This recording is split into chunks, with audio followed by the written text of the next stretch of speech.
Good morning, New Eden. Let's go ahead and fix up these kills here. 42701, please confirm.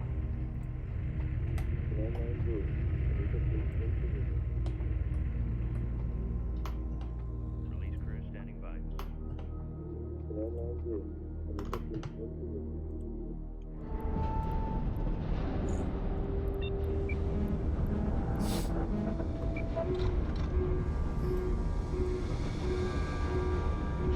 Alright, got our board fixed there. Good,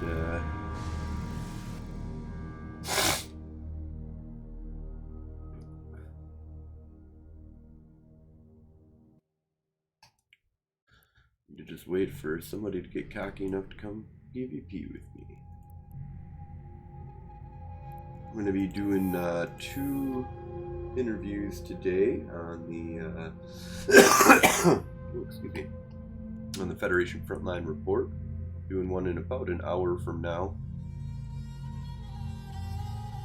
and then another one at our normal scheduled time.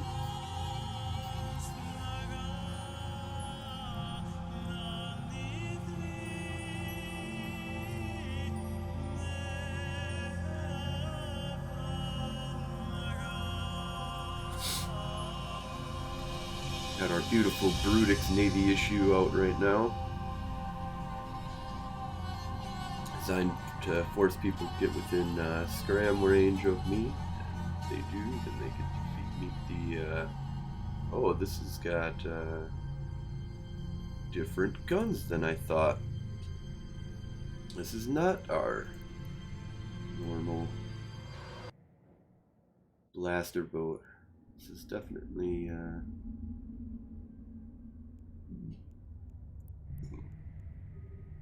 at least it's got okay tracking on it.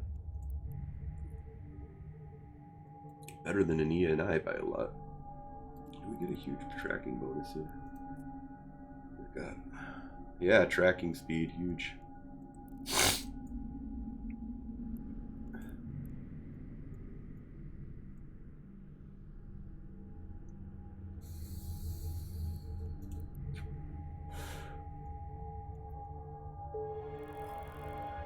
That 35,000 right off the bat, so we can add that to the board of glory.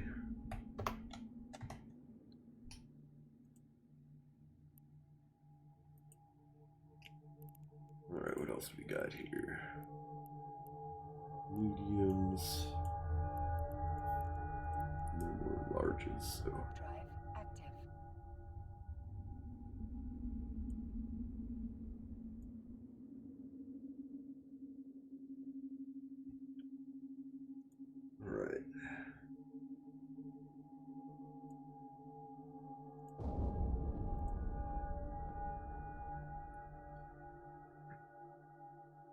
Let's do some Sunday fun day.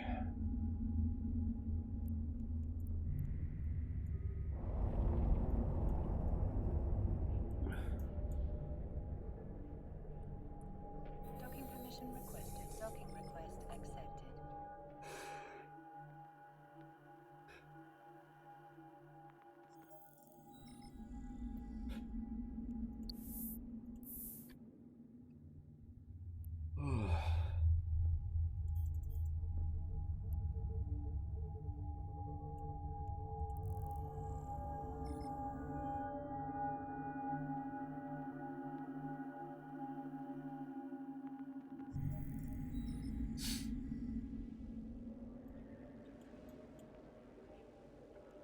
Blue.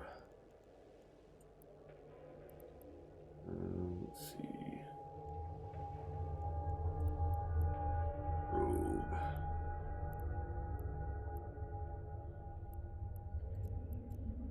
We'll check out the medium advanced to see.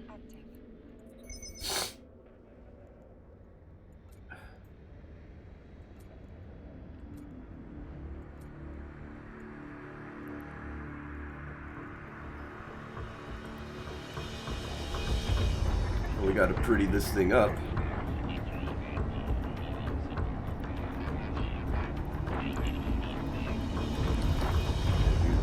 passport logo going.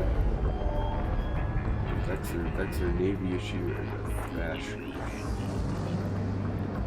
That's all friendly.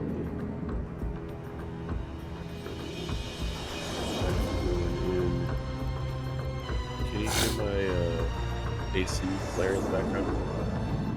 Hey, how's it going? No.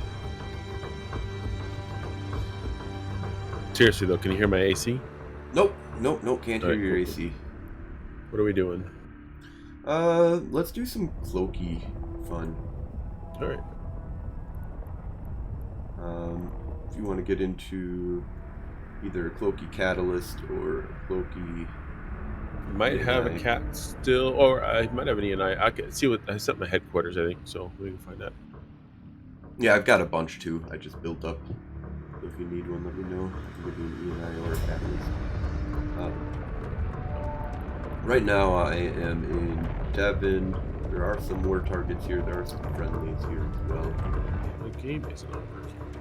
I think we'll start in Devon here. On this That's okay. medium while I'm waiting for you. And then Alright. I think we'll move on to maybe... Oh, is Sutarento still a thing? I mean, it's still a place. Sutarento is no longer a front line. I have a lot of shit locked over there. Oh, there's a battlefield in Talonin. Teninin. Ooh, here comes a fucking frigate. Oh, it's taking so long to load. Let's see.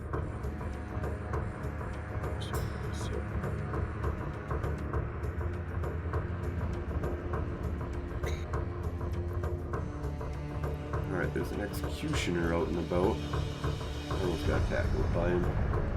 Should have just taken that fight and tried to Bird of prey. I have a bird of prey in HQ. I'll grab it. Aye. Oh, just leave. Shit. Cool. Gotta come here.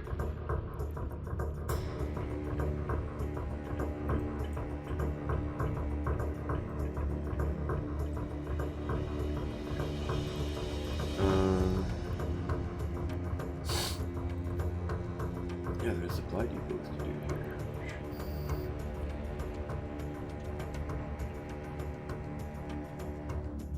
Okay, there's like ghost. Oh no, never mind. That's why. Like there's ghost drones attacking this thing. No, it's just effects at long range.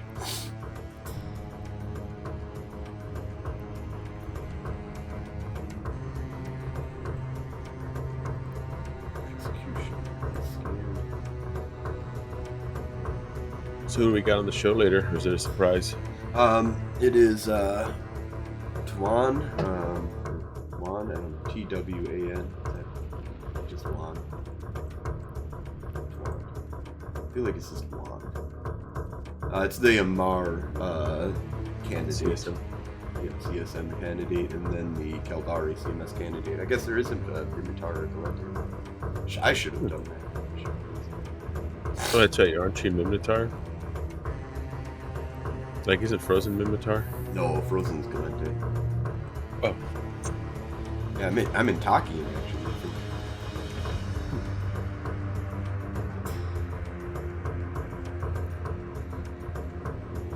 It's such a minor part of the game that you don't really notice it.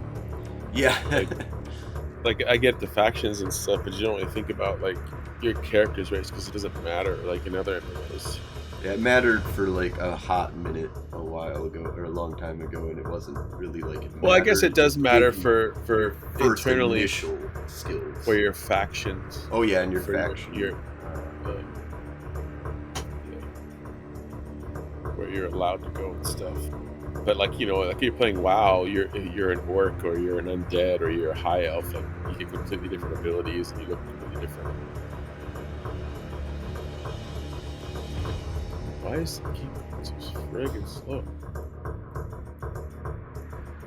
Alright, what kind of ammo do I have? I'm gonna see if I can lose this ship stupidly. I'm just gonna try and Oh, I get got this. plenty of ammo on this thing. All right, I'm gonna head over to Devon. Hey, how's it going? Pray. Yep. I am in Devon, yep, and I'm gonna fight this execution. Good luck.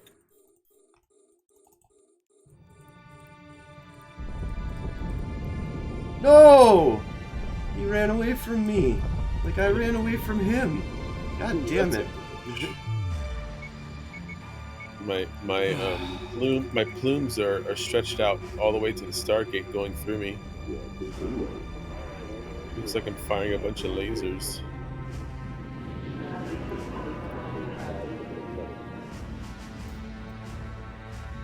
I'll share a picture. Oh shit, there's a Merlin.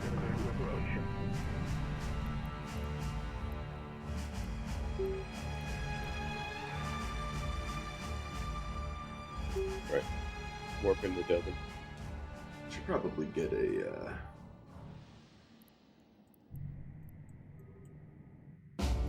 afterburner on this thing.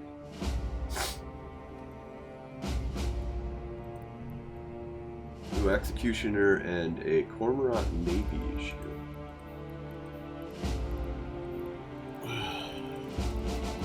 Oh, can you send me fleet? Yep, I thought I did.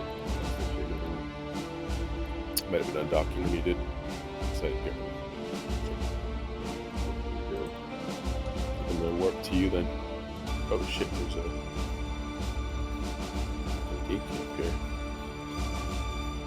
I have to cloaky trick out the other side. Nope, he ran away. Yeah, okay. Let's see if I can cloaky trick, if I remember how to do it. This up here, because there's a gate camp. Oh yeah, you're gonna have to pull off the cloaky trick. What kind of gate camp is it? 3 exec navies and a Jaguar. Ooh, that's gonna be a rough one. Yeah. Got in Devon solar system. That Jaguar is just the bitch.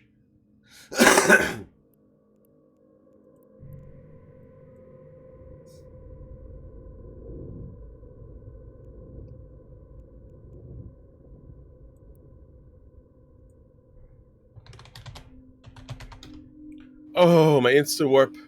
Ah, he had me fucking. he had me yellow box, but the cloaky trick saved my ass. Oh wow! Jesus. That'll get your heart pumping in the morning. Yeah, it is because like I saw the yellow, I saw him yellow box me, but then I was in warp and I was like, yes. Yeah, he got that picture lock that we get all the time whenever we gate camp. So all right, I am cloaked in a safe right now because my heart is pounding. Oofda. Okay. Do you want me to sit outside of your Plex? Yeah, sit outside the medium. All right, so I will warp to. Actually, I'm gonna decloak. No one's gonna be scanning me right now. Get my cloak timer. I don't want to land on the medium and not be able to cloak immediately. Yep. Yeah, it takes like 30 seconds for it to reset or something.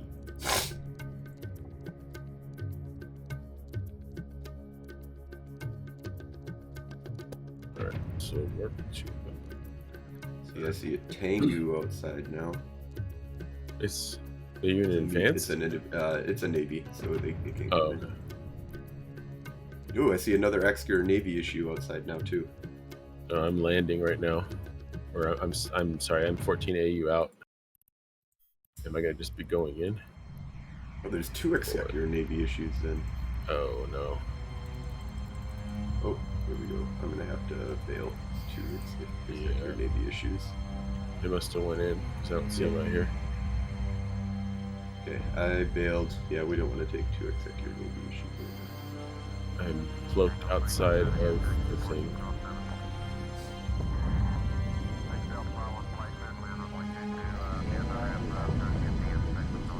But I came from Fleet, and I think the gate camp is still there. Yeah. Oh, that's them. They're looking for me.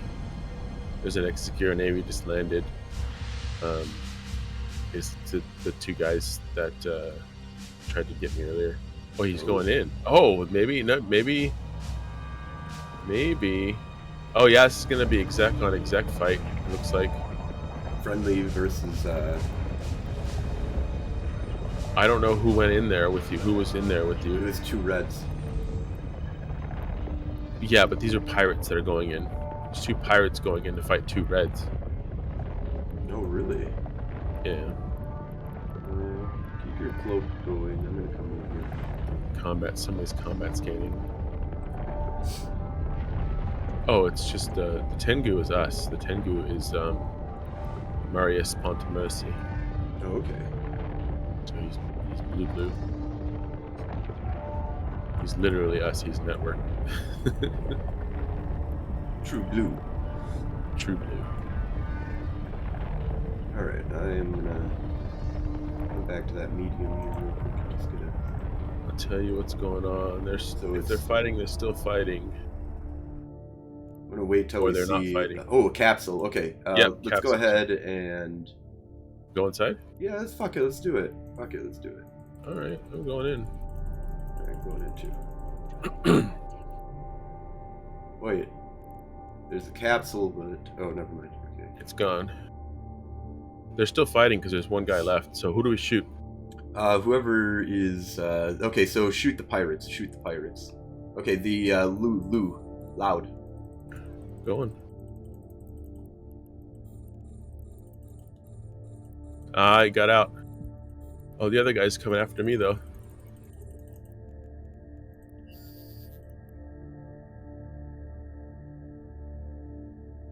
Yeah, he's Damn it, fast. he's out. Gone.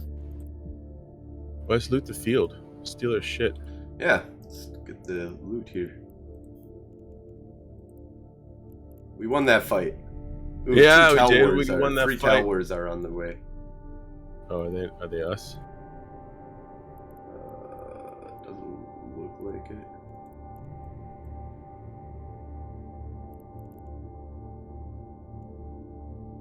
You gonna try and grab that other loot quick? Yeah, I'm grabbing it. We could kill towers. Alright. Alright, I'm full. Caldari Navy issue, Caracal outside as well. Alright, let's get the fuck out. Yeah, let's just go to the station here. I'll warp us. Alright. Drive active. Inventory. Yeah, I was gonna say whoever is losing, we take on the winner. So I saw that They got out, there was 2 but we got their shit. They Anything dropped a good? good amount of stuff. Yeah, a lot of T2 modules, some drugs, a standard drop, and an agency pyro lance, Nice. and a bunch of ammo. Not a lot of ammo, but there's the dudes. Alright, I'm just gonna dock up and put their shit in here. I mean our shit, because we won that fight. Yeah. To the spoils go the victors. You The know, victors go the spoils. let's see. This is what is Caldari antimatter for? Is that it's for rail guns? Yeah. it's Oh no, rails. it can be used. It can be used in either or. Yeah, railroad. Oh, then I guess I'll hold on to it. I got 38 mil in loot. 38 million. All right. Well. Actually, you know what? I'll just use the drugs, right? There you Oh, go. How do these work? If you find drugs on the street corner, you always use them, right? Attributes. Standard drop booster. Backing speed bonus. Fall off penalty. Oh. How long does it last?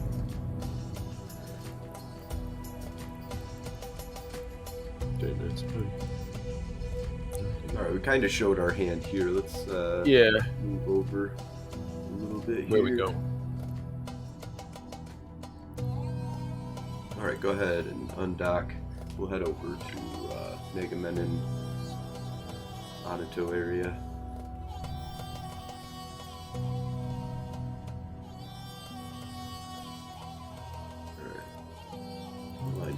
Sorry, line Negamenen.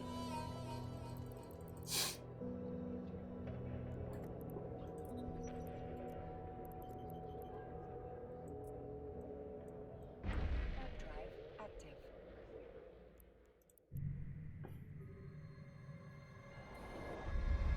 I'll pop these drugs as soon as we catch somebody.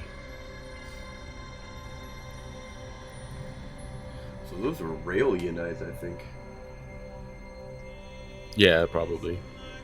They're probably kiting them. That's why that guy had no hit points. Yeah, He was in the he's- hull. They probably hull tanked because they're pirates. Why not? Good jump.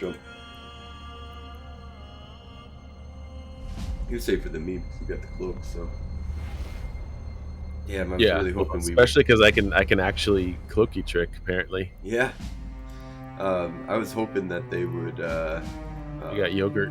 be at Slinger. 0 and, fighting with each other right at 0. We could just So jump there's a bunch of supply depots. And there's a scout navy. Oh, yeah, the big. in. Yeah, we'll just go to Sorrento because this is not a front line, so this is a command operations. Okay. Yes. There is an Executor Navy issue. No, that's you. There's an Elgos and a Tormentor out. So. Yeah. And nope, there's a Scout open.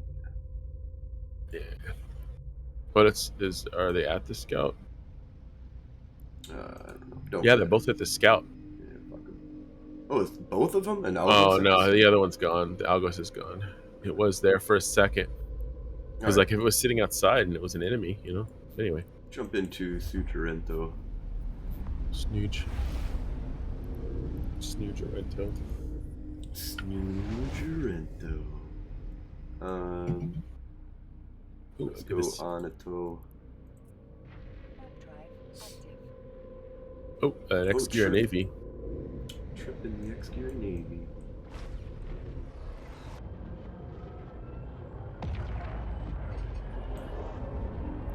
I want to set up the cloak. Yeah.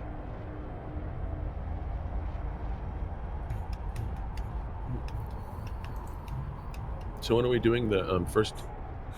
interview? First interview will be at in like 1 hour. Oh, okay. Cool.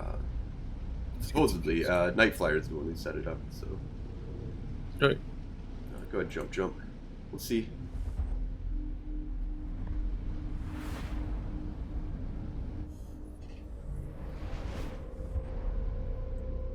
Neutral Executor Navy issue. Ooh. Yeah, Oh, whoa. Oh. Just hold cloak here. Yeah. See what they do. 2 Executor Navies. They're One jumping. jumps. Yeah, they're jumping. Okay, what do we got here? This should be a frontline system, right? Frontline. All right. Yeah, it is. We'll go do the medium navy. All right, let me. What fleet? But if you want to cancel and set up proper. Yeah, I'll do that. Thank you. Yeah, it's the VVQ. Looks like there's some neutrals in the system. Oh, nothing. Oh, one pirate. Made a safe. Dude. That fucking dread clusterfuck. That was insane, dude. That was nuts. It's just. Warp drive. Well, the funny part is that we were killing Frat for a while. We finally killed their Moros. They jumped in a Vax. I got the fucking final shot on that Moros with that bomber pouring on that shit. But I couldn't believe it. It was like, okay, so we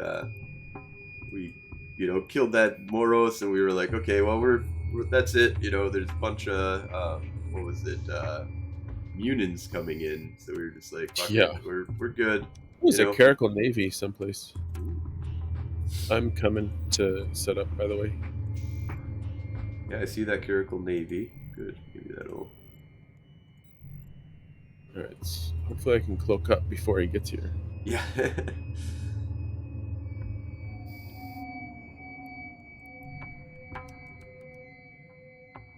Drones didn't even go off. Alright, well, All I'll right, sit here and run this. And... I'm cloaked. Yeah, so we were like, you know, well, Munin gang, we're fucked. It's the end of this little, you know, fun little fight here, and I like how we were like 2 jumps out, and they were like, all of a sudden that kill mail came in, that fax died, and we were like, what? When did Yeah, I the saw. fax die? Yeah, and then he was like, "Let's go back, everybody, nano up and go back." And then we were able to kill those snuff dreads. Were expensive, man. They were like 3 times more expensive than, you know, the other dread that we. But they killed weren't snuff. I thought that was snuff. No, there was no snuff on field. Let's see. This is these guys are member of Nerve Gate Security. No, he's member of Nerve Gate Security Commission. I think none of them. Well, Unless okay, it's like so there was a low light. Okay, so never mind. That's. Oh wow! So that snuff post was shooting these guys. I thought that it was. Yeah, the snuff post was shooting at it. Or no, it was a fucking Athener, wasn't it? Yeah, it was an Athener. Yeah, the Athener was shooting him. Yeah, I got on some of the kills.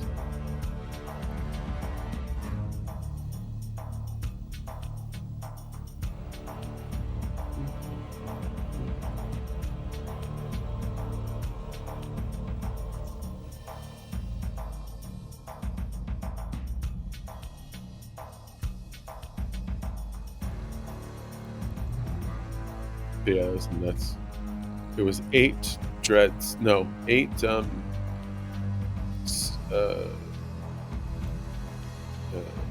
capitals. 8 capitals, right? 1, 2, 3, 4, 5, 6, 7, 8. Oh no, it was 8 dreads. It was 8 dreads and 2 faxes. Fuck. Hold on, let me even. Yeah, it was a Minakawa and an Apostle. That was 2 faxes. There's 1 Moros Navy, 1 Phoenix Navy, 1 Rev Navy, 1 Moros Navy, another Moros Navy, another Rev Navy, and another Phoenix Navy, and another Moros Navy. That was 8 dreads. 8 dreads and 2 faxes. God damn. Like, it was like well over 120 bill in 1 like hour stretch of night. Yep. Dude, so we have the highest this month so far. It's already the highest ISK to ISK destroyed in the entire existence of Golden Age Stories. Yeah. So in basically one day, we got the best kills compared to any other month. Basically. Yeah. It's crazy. Even the crazy like fight that we had on the Fortizar when Snuff was taking down the Fortizar, and we called in Frat to assist, and Frat dropped a bunch of dreads, and so did Snuff, and they had a big slugfest, and I was able to get on a ton of those dreads. But yeah, these things are like, let's see, look at the most expensive one was Connor O'Brien, 17.8 billion. He had blue and abyssal. He had 3 abyssal ballistic control systems. Yeah, I bet you those were really expensive. Syndicate too. damage control. Thon's modified coprocessor. That's a purple. Yeah, that's an officer. Yep. Yeah, and he had faction smart bombs, and wow, yeah, that was and he dropped 3.5 bill. That's crazy, dude. That's it. Like my top kills are all fucked now. Yeah, I'm looking. The only thing that's gonna be left in my top kills is the the Fortizar, because it's 17 bill, so it will be up there with that other Phoenix Navy. But I have 1 Phoenix Navy at 12 bill, 2 Phoenixes at 7.5, Buster at 4.3, and a Paladin at 4.11. They're all gonna get wiped clean. It's just gonna be Navy dreads. Yep. Yeah, those dreads were super expensive. I bet you those abyssals were really expensive as well. Yeah, because they don't even those don't even the abyssals don't even show price, right? Yeah, it's Because zero. they can't. It's like 1 ISK or something like that they. Did they drop though? Because if they dropped, let's see. Yeah, two of them dropped. God damn. Damn. Yeah, I bet they were. I mean, because Zkill won't tell you what they were. No. It just says ballistic. Be nice if they added that to the API. That like the abyssal data. Yeah, that would be really cool of them. Still would be hard to That's get a it. price measure. A scythe fleet issue Ooh. on D-Skin. Oh, It's on long. I think it just left actually. No, it's still out there. It's on long. Yeah, come on, Scythe. You can definitely kill Stabber. Yeah, Stabber. This will absolutely. be easy for you. Oh, we got A little bit of an scythe is increase. gone, but we got a red and a pirate. More Just target. busted it. The suspect, alright. Busted. But yeah, dude, that was enough kills for fucking. That's like a few months worth. Oh, the keys is capsule and a shuttle. Yeah. Yeah, I'll be happy for a while on that. Right before FanFest, dude. That's great. We got our kill boards all nice and. All nice I and mean, purdy. they'll drop off the top of, but you know, like. Yeah, but That was nuts. still looks purdy. Yeah, dude, I had over 300 bill and kills before that. Now I have like 440 bill kills. Give me more of that, man. More random. Oh, you're fucking... back up on top of the kill board again. Me and you were did switching you? back and forth. Yeah, a bunch of my kills dropped off. Oh, a bunch of your kills dropped off. Yeah, so I'm back up on top. Yeah, I was putting in some Yavanger work with my. Oh, plus. Ooh, a four. bunch of A Drake. What are we in? We're in a medium. Drake can't come in a medium, so they're probably a Drake's. Nope, 2 Tristans and a Drake. Tristan's not going to come in on you. 3 Tristans. 3 Tristans might. Christians are gone. Drake is still around. I'm gone. Yeah, the Drake's not gonna. It's just a regular Drake. It's not a Drake Navy. Where is it? I want to go to the large. I think we could take down a Drake, maybe. Yeah, let's see. Yeah, we can. Where's the? It's not there. I think it's just still on these. Where'd the Drake be? Yeah, there's It's oh, towards all the gates in the Jove Observatory. It looks like maybe it's at the station. yeah, it's probably at the station or a gate. I think it's gone. Yeah, it's just Oh, not. no. Probably was a station. Docked out.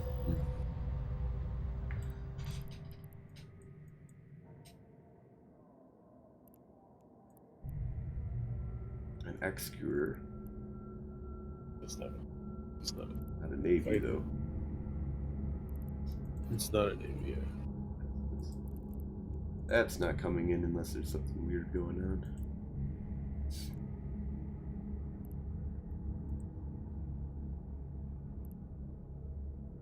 But yeah, I threw a Retri and a Nemesis at that fight, and I was very, very happy that I did. Worth it in the end, huh?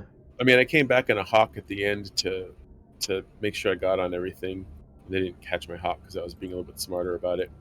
Because I stupidly listened to Puke when he said, they're not going to shoot us. Just, turn on your dread overview and just shoot the dreads. And then we all fucking start getting shot by Frat anyway. Yeah, well, So they that was said also the interesting part, too, is that we got to kill a Frat Dread, or Carrier, which you missed out on, unfortunately. And Oh, then- yeah, the Nidhogger. I wasn't Yep. there, yeah. But yeah, we killed a Frat Phoenix Navy and a Frat Rev Navy. Yeah, we killed... Oh, no, and a Moros, and a Frat Moros Navy as Yep. well. And the Moros, was the first one to go down. That was the hull tanked one. Oh, that's which right, was because so we started stupid with... of him to come in with a hull tanked, Moros. Like, yeah, it takes forever for us to kill you, but but we're It's just gonna it's keep going. shorter. Yeah, it's shorter than the trying to kill the fucking phoenixes because they were active tanked. So it was we didn't Yeah. have enough, burst to go And through it's all then of that. and then the fucking Minakawa Yep, and that couldn't came help up the with. Moros even if it would have came in earlier. And it was getting repped as well. The Minakawa it had a pretty big shield rep on it. Yeah, but the Minakawa was brought down by the other guys that came in. Yeah, They're but I got hammer on it. dudes. Everybody got All right, let's see here. Nobody's on D. Oh, we got a bunch of pirates coming in. Hazelnut, Helvon, Helheim. Oh, and I think Starge just went pirate. Or it went Suspect. suspect. Yeah. Captain Ginger. Out of the deep. We were blue to these guys for our last contract. Not blue anymore. Nope. But yeah, they were the local pirates to this area. So that's another thing too I like about the contracts is it gets me out of my usual places. Yeah. Says Except for the last one. I'll but- just sit in one place. Yeah. Well, the last one, I mean, I don't even go to Sud, bro. Like, I don't fucking go out here. That's a lot of pirates. That's probably a gate camp. So, I would say that's a gate camp. I wouldn't. Probably Tantalin gate. I bet you, because there's nobody on D scan, so they're probably gate camping Tantalin gate. I think they'd be gate camping Suge gate, because Suge is their home system. They're really well known for camping that Tantalin gate as well. Oh, That gate for some reason. Hey, Maniac Hunter is here. oh yeah.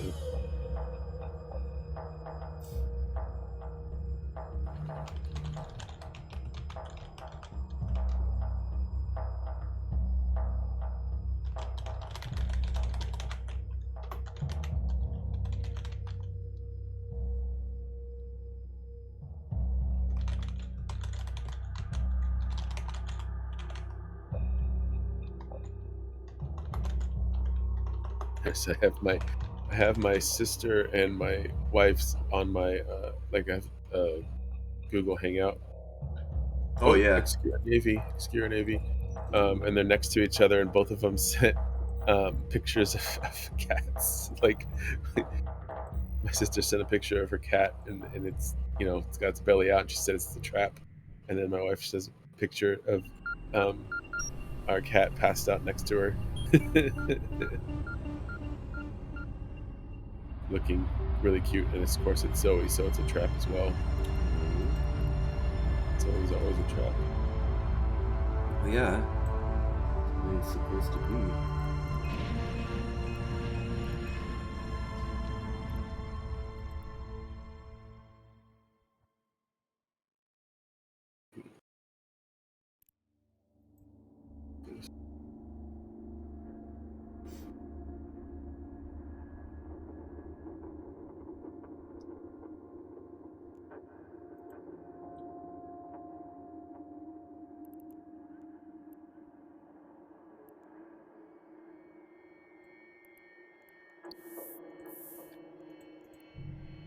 Come on, somebody.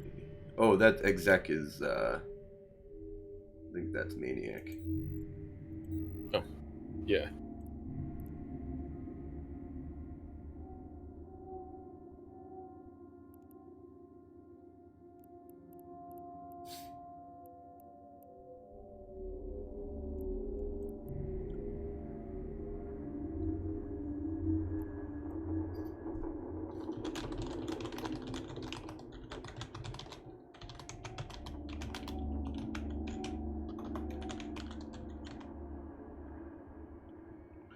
Alright, you can come on in and we'll just finish off this plex here. Got like a minute left, so. On my way. What is it? Okay, there you go.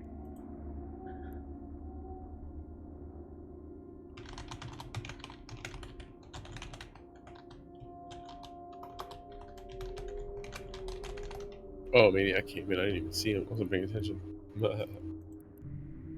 Well, yeah, it's not very apparent.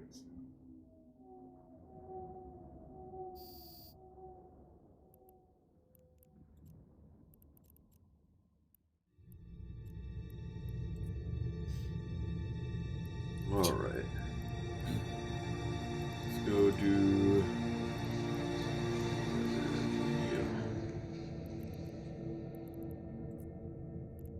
Wait, Warp drive stop. active. What are you doing? Oh, it's an AV1. Yeah. Oh, you want to give it to him? Okay, cool.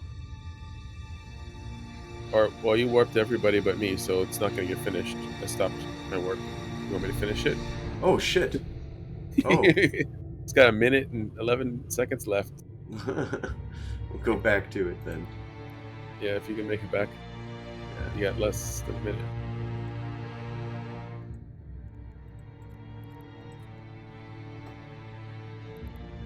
I forgot that. Yeah, I'm going to dock and hit the head Alright. after this. How much time is left on it? 42 seconds. Okay, we're warping back now. I can also just leave and you guys can grab it. 30 seconds. Really close. Yeah, I'm going to dock up. I have to go to the bathroom anyway. You got 25 seconds left. I'll be back.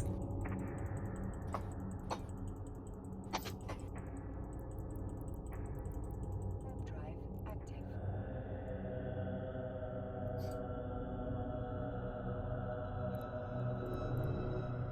I think we would have just missed it.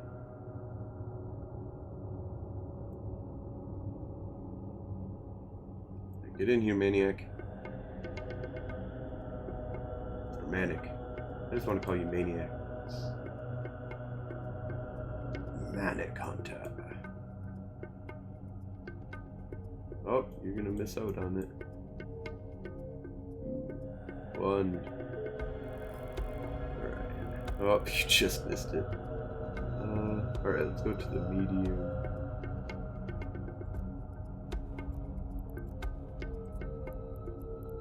active.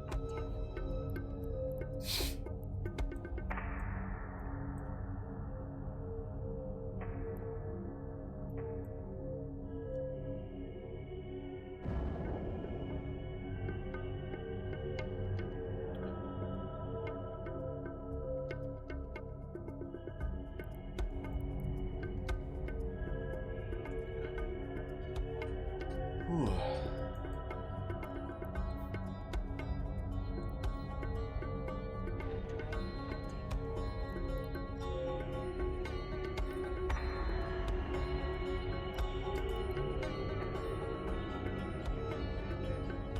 So if you want me to wait outside and what you do, Yes, just you can just, sit just outside wait in like this the closed. or sit inside the station, and then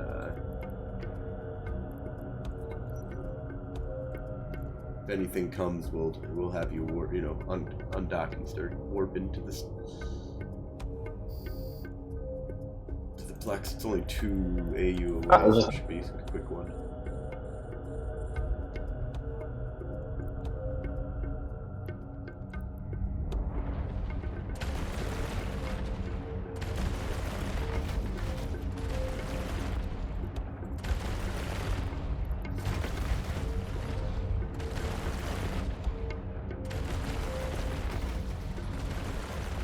I just walked to the wrong station. Oh well.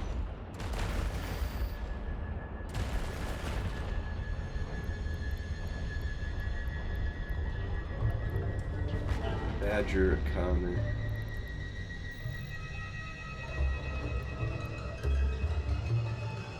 Come on, Badger, come on in.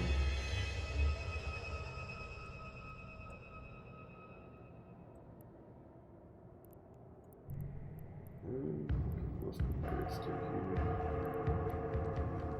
No red interference right now.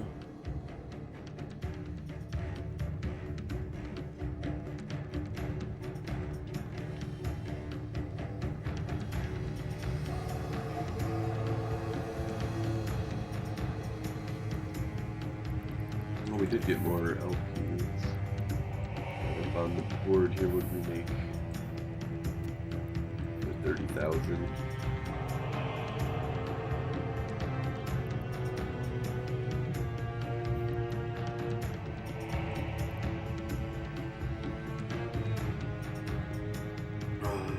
So 30,000.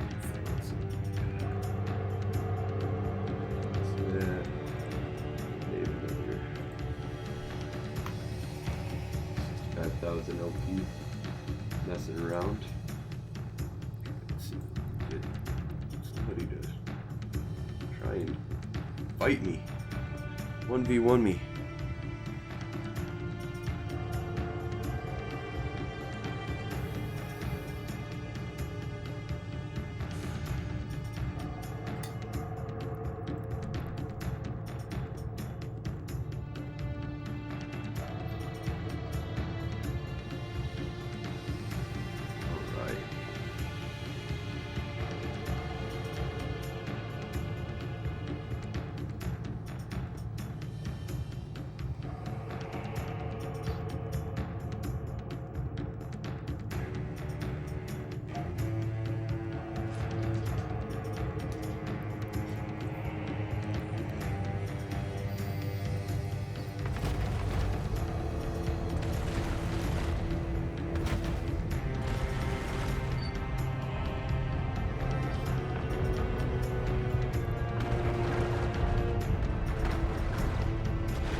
Alright.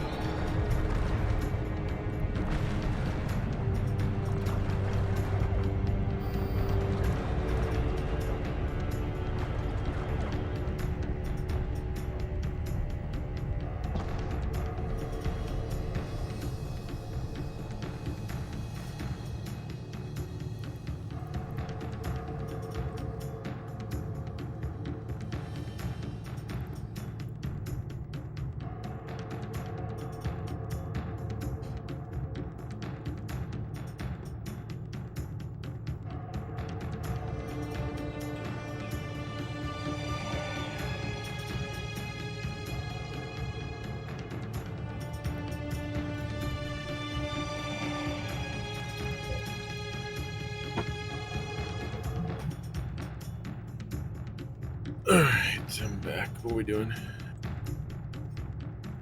Oh, just chilling in a medium. We've got Manic is sitting in the. Or no, it's Maniac. It is Maniac, right? Mm-hmm. Maniac. And I don't know. My brain sucks.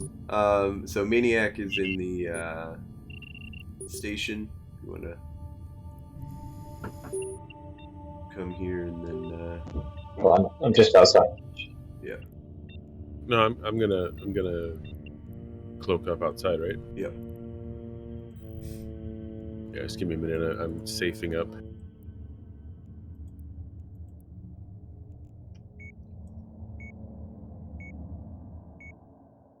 Which medium are you in? The medium Navy 1. It is the CTB. Can always warp to frozen. Yeah. I was just trying to stay aligned. So quicker. Yeah. Oh, got it. You're gonna hold. So I'm gonna cloak. I'm just slowly bearing away from the station at the moment.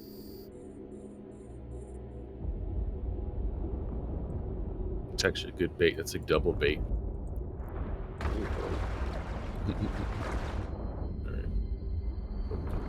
So.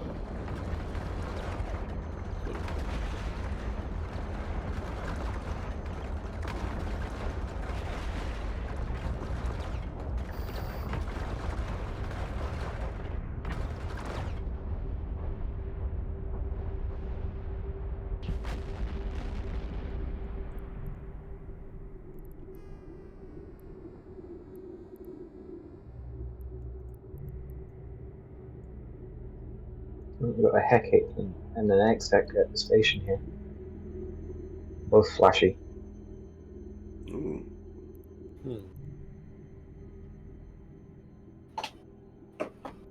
Maybe they want to play. Looks like pirate. I'm just gonna keep doing what I'm doing. The pirates, they docked up. Okay. Oh. I was hoping they'd think I was like AFK, just left my ship running. Yeah. So I get the guy in an Arazu did that the other day when I was passing by in a cyclone fleet issue, Oh. which was nice. Yeah, I think I saw that. It was a Sino one as well. I was expecting to get dropped, Right? but nothing happened. Yeah, sometimes people go AFK accidentally when they thought that they had set themselves up. Are missions worth it anymore in FW? No, they're not. Go out and Plex. It's way better. You'll get huge standings hits for running and killing mission rats. And it's got a huge reduction to its payout. So all frontline like Plexes get like a solid bonus to their amount of LP that you get. Missions got like a decrease, like a reduction, 33% or something like that from the normal payout, which is not frontline. That's command center. So you can be one back, still get better. It's they killed it. And I think for the better. I think missions sucked. They just encouraged you to figure out how to like do a mission as quickly as possible and get out or hide or whatever, safe, because like right? you can't really effectively, at least not solo, you can't really effectively run missions, blitz them and stuff, and be able to PvP. Like it's one or the other. Yeah, that's the reason why plexing is so much better, is because you can be full PvP. Yeah, the idea of being full PvP and still be able to accomplish your mission is really important, or your objective. And but plexing is way worth it now. Like, I mean, we've been messing around trying to get fights, have moved especially around now with stuff, and we're already with at our 65,000 prices. LP. Oh, the price cartel is on, man. We'll see.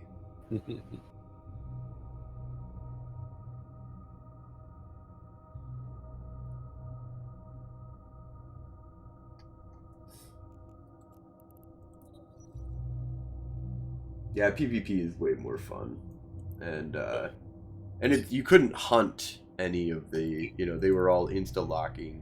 Like, plus the mission rats would shoot you if you went in on an enemy's mission. That was so stupid.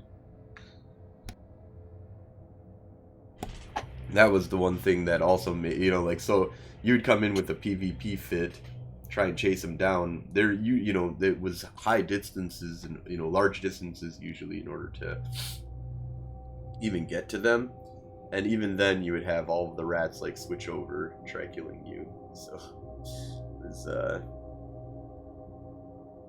I'm glad that missions are now way lower payout. I mean, you can do them if you want to make ISK an almost complete relative safety. You have the right setups.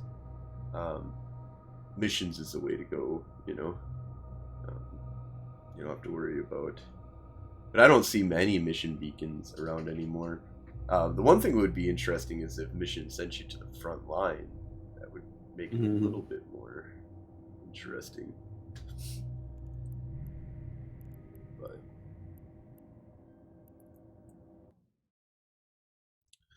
come on, somebody come in on me. I'm just a stabber all by myself. There's no way that anybody could help me.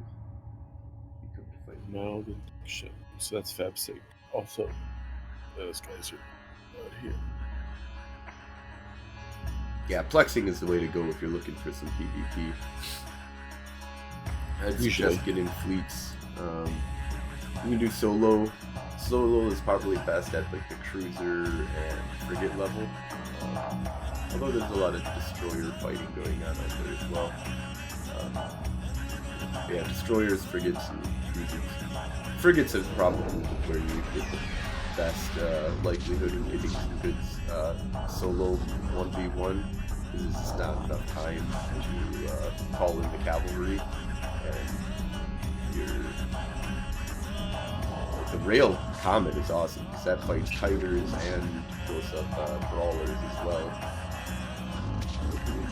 And lets you take on most fights.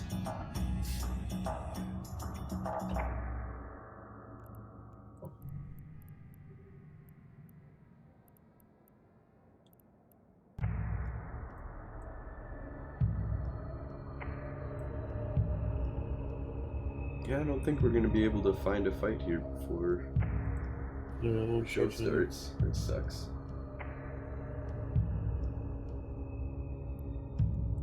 Yep, we got a few pirates coming in though. Yeah, Oh, those are the locals. that's just the They're just gonna be gate camping. guys who would probably, just gonna gate camp.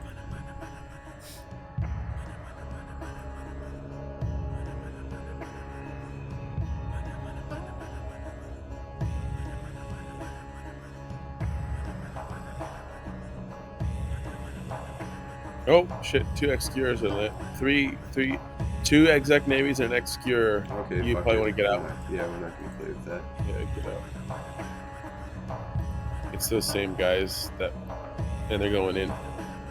Alright. Yeah, I know they have Logi. How dare they? Logi. Three cruisers to fight one cruiser.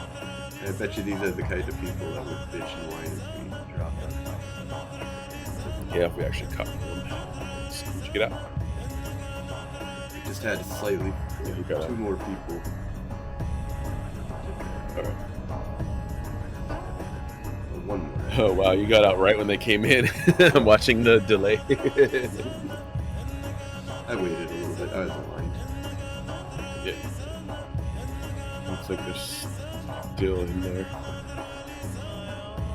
I was still cloaked outside, just for shits.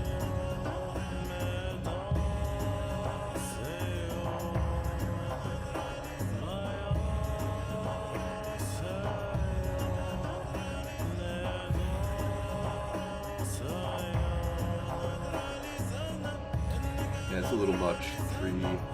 Two ENIs and a That's a lot. Logi ship just to fight a fucking stabber.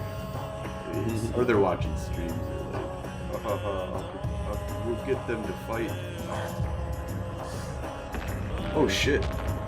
What? Being attacked by somebody. Whoa! A huge fucking fleet of NPCs. I don't have NPCs on my overview, so I was like, Oh, you're why dead, am I- dude. You're gonna die. No, I'm good. Oh, okay. Dude, you lost half your fucking.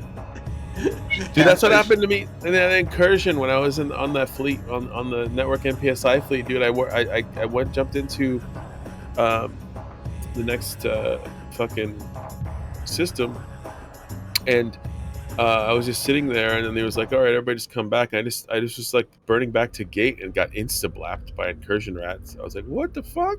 Yeah, those fucking incursion rats are nasty. Like I could see them on my overview, but you know, I'm in null, you know, quite a bit, and usually rats don't do anything. Yeah. They do a little bit of damage. But yeah, the incursion rats are different. They're made of different code. Yeah. All right, wait, I'm still cloaked outside here. What do you want to do? They left the system. They left? Okay. Yeah, they're not in I'm system gonna anymore. try and undock again, but apparently I don't know why, but like there's these like crazy Keldari rats that will like fucking go nuts on you if you sit outside of their station too long. Oh, they all left. Interesting, because I didn't even see it. Did you see that, Maniac? Was it just? Why is it just me? They didn't attack you? The cops No. followed you from HiSec, bruh. That's super weird. Like, I have it happen to me all the time. I have, like, a fucking just massive cloud of NPCs that come out to try and murder me. I mean, Praxis on D-scan. Praxis on D-scan. Oh, it's a medium. It's on, for me, it's at 10. No, it's at 9.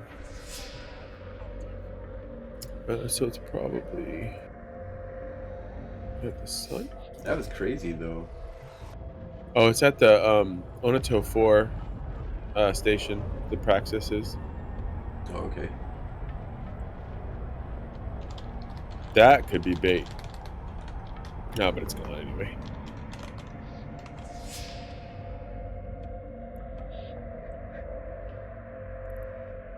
Alright, we'll finish this off and then get ready for the interview. Although, Have Big no Flyer hasn't auditions. been getting back to me. Ask him if he wants to meet up before the interview. How much is left on that? It has like 4 minutes left. Alright, we'll still sit here then. Still a chance. Yeah, still got a chance. chance.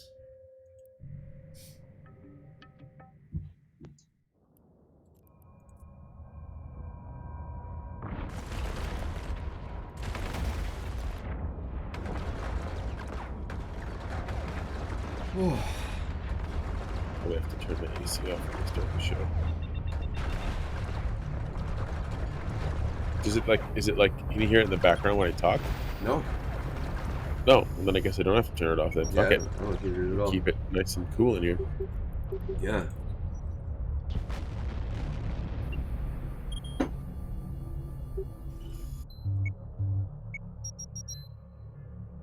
Yeah, we got 4 minutes left. Kill Yeah. a rat. There'll probably be another rat that'll spawn.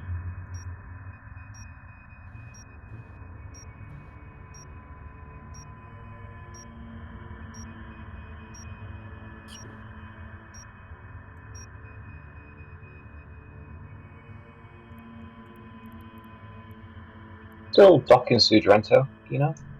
No, we can't dock in Sudrento anymore. Nope. I've got like a ton of stuff locked away now. That's why I don't move anything anymore, really. Do I even have? I Well- have some stuff. I have. That's not true. I have a few ships in Suge actually. I have a ton of stuff just all I've over got the two. place, so I'm okay with it being locked away. It just is like it's nothing that like I'm like, oh no, now I can't access. Wow, that stuff. I have faction and abyssal modules in Suge. Loot. That's I've so got a much Scorpion Navy issue and Ferox Navy issue in there. As Oh, well as wow. a few other versions. I'm annoyed because I can't get to the Ferox now. It's my only one of those. You can always transfer it over to an alt and have that alt move it, put a cloak on it, and give it a little cloak warp trick. Oh, I do have I've only got one alt and he's not trained up for that kind of thing. Navy Stabber. I have a Gnosis, a Stabber, Confessor, a Navy Og, an Omen, a Navy Omen. Yeah, and a ton of loot and bodies. Corpses. That was a fun little contract.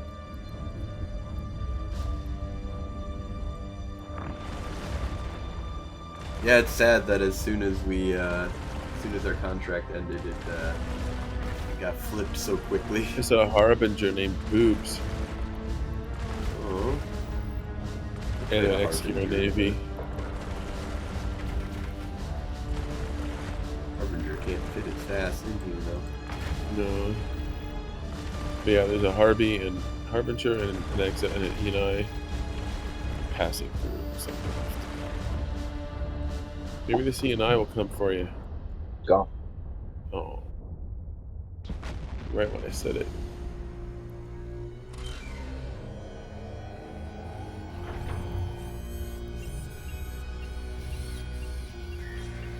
Mr. Cook's capsule. Mr. Hook.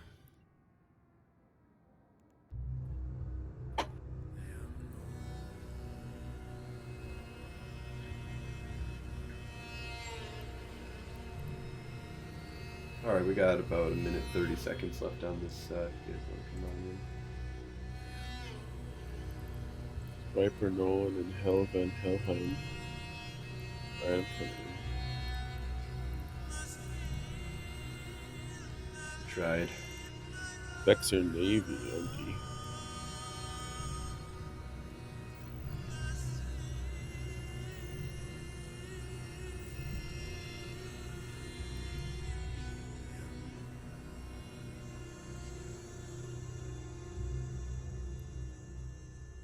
1 minute left on it.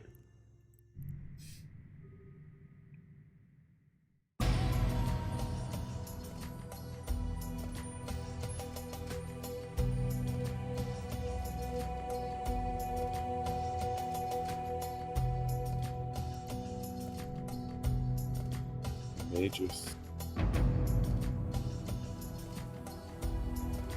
I can't. And a regular exterior. I see a Magus and a Hecate. The one that I left, they can't Out come of in. fire. Tech 2 can't come in. Or Tech 3 and Tech 2 can't come in. Yeah, because Hecate is a Tech 3, right? Yeah. Yeah. Or Tech 2 Alrighty. Command Destroyer. No, Hecate is a Tech 3. Yeah. No, Magus is a Tech 2 Yeah. Command Destroyer. Hecate is a tactical. Alright, 10,000 LP. Not bad. Alright, let's go ahead and dock up here then, and get ready for doing a possible interview, but I haven't heard anything from Night Flyer.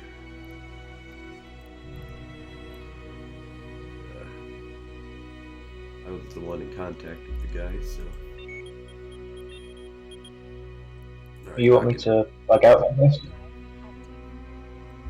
We're gonna we'll be switch jumped. comms. Yeah, we're gonna switch over to a different comm. But yeah, we're not gonna be fleeting Yeah, for we'll be- for a bit. You know, 40 minutes, maybe an hour. I need to go make a phone call. And then I'm planning on coming back out after that though and doing some more killing. I'll drop back in later. Alright, Captain. I'll talk to you later then. That's good. A good one. Docking request accepted. Docking permission See ya. requested. Docked. Alright, let's move up to Federation Frontline Port.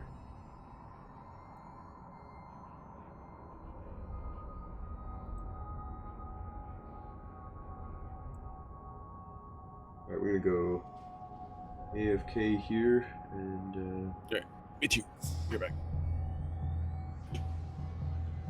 get set up for an interview. So we'll be right back.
Alright, we are going back out again. We were supposed to have an interview that was scheduled for this time, but my co-host Nightflyer set it up. It's not getting back to me. So let's go to the medium advanced 5. See what's there. I'm gonna head to my safe.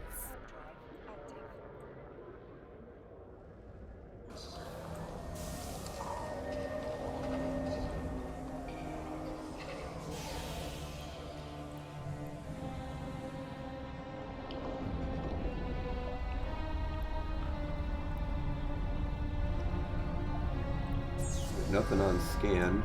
Could be something on the inside. I'm warping to you. Just landed on grid. Medium advanced Inside? 5. No. Oh. Just on the outside I landed. I am going to go in. I'll let you know. Any spookies are in here. Doubt it. Usually they have a buddy that's dating. No, nothing in here. Alright, so let's sit and wait. See if anything comes to play. Rifter out there.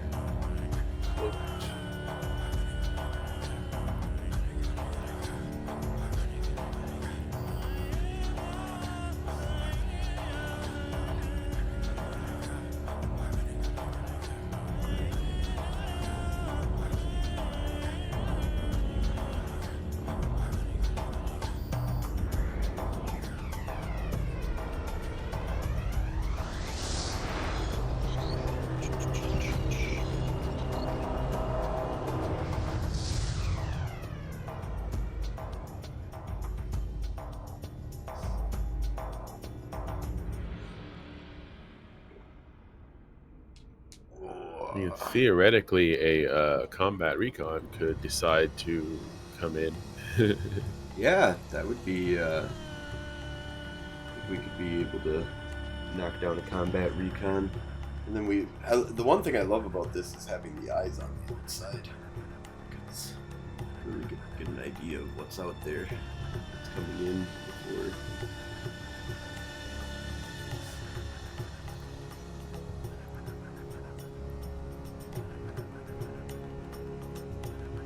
It's a good little duo activity. Mm-hmm. Make some ISK. And hopefully get a fight.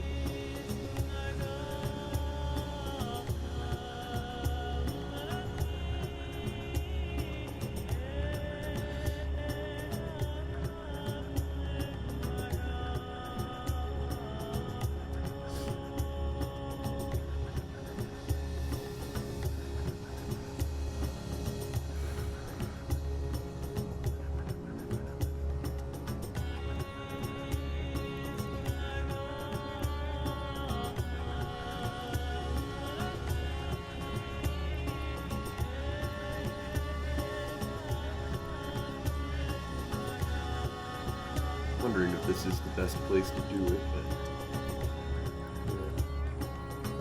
I don't bad know. place,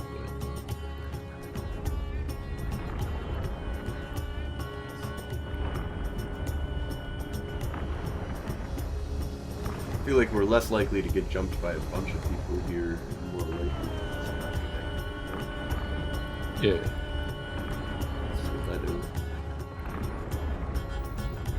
Stiletto on short. Yeah, he's landing. I smell pirates. Yeah, don't come in. Okay. I'm gonna play with him. You going in? Yeah, he went in.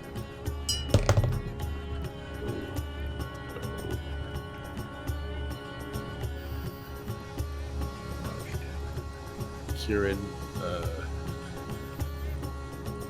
Kieran on short. Yeah, Kieran's. Oh, yep. A lot of pirates. Oh, yeah. In. Plus. Alright, Plus. don't worry. And Kieran's coming in next. And another stiletto. And a scythe. Bifrost, stiletto, Kieran.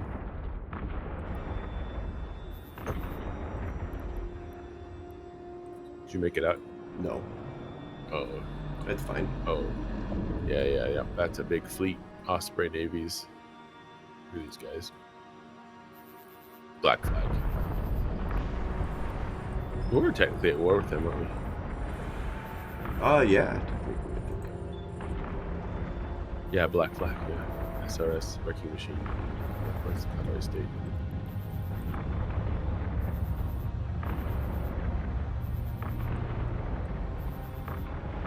What's up? Yeah, they have fucking Logi. Kieran's are Logi, right? Yeah. I believe so. They have multiple Kieran's. You won't be able to break them. No. Try. That's Jack. His crew. That's her Jack.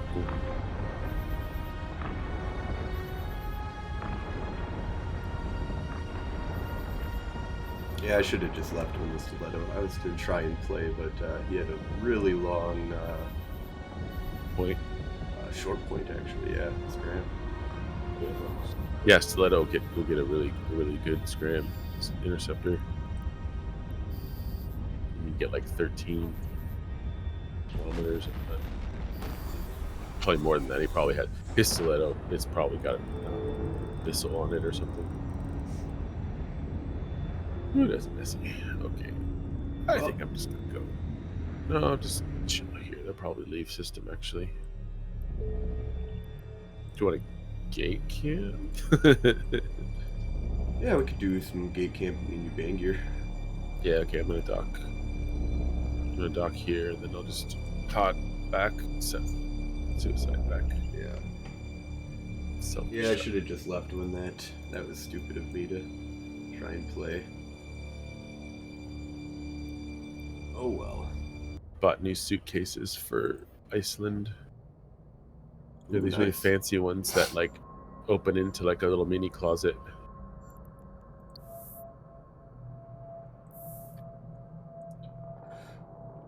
Ooh,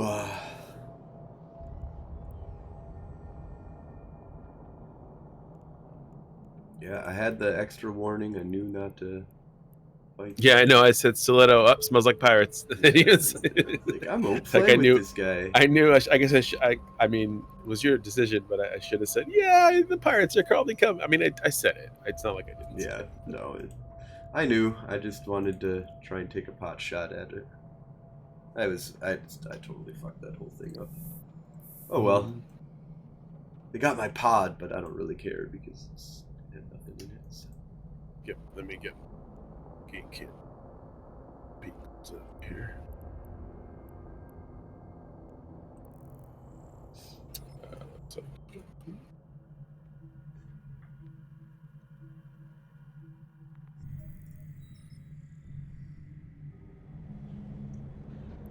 An industrial sino. No work to it. It's probably Alistair Mayhem. Damn it, my ship's listed.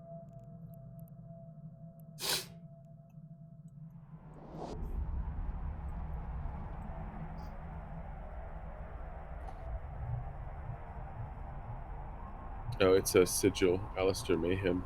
It's on this station right here. Let me look him up. That's really probably quick. bait. Let me look him up really quick. Alistair Mayhem. Does not look like bait. I killed him solo a while ago. All right. Well. Here, let me undock in a DPSC ship. Augie. You want to shoot it? Yeah, sure. Always take bait. Alright, I'm coming out to shoot it.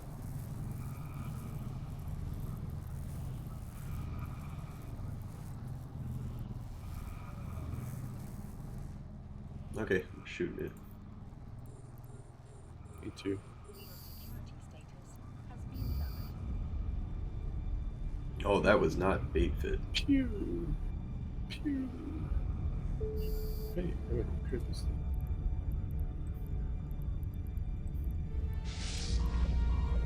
Oh, I got it. Warp drive active. Oh, you're taking gate guns. That's why. I'm Yep. like, I'm not even taking gate guns. That's okay. We'll take that as a no fight, but that's a kill.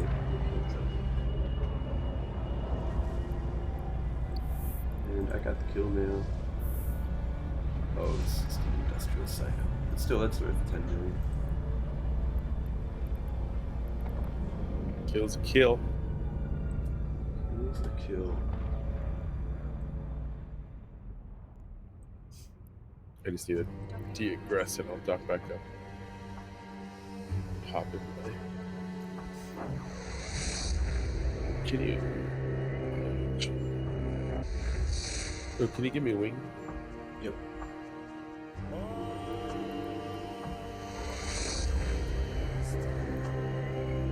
And invite high unity chicks. Or actually, I can't now.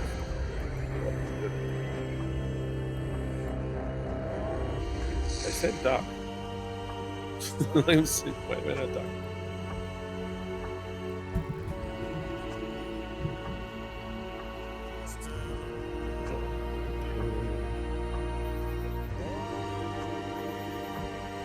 Oh, why was my stamper worth so much? I have shit inside of these. Oh, I did have a bunch of loot inside of it. Fuck. Oh, Black Flag had a little party then.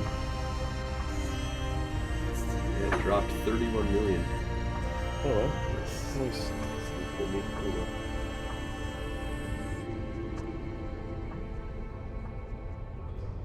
I'll take it. I guess I'm only at 99.7% efficiency so far.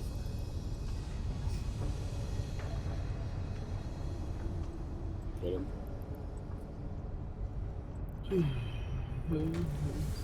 you on the gate already? No. Alright, I'm back. Yeah, I'm getting ready. Just gotta get my G unit. Yeah, weird. No response from Night Flyer. It said 1900 Eve time.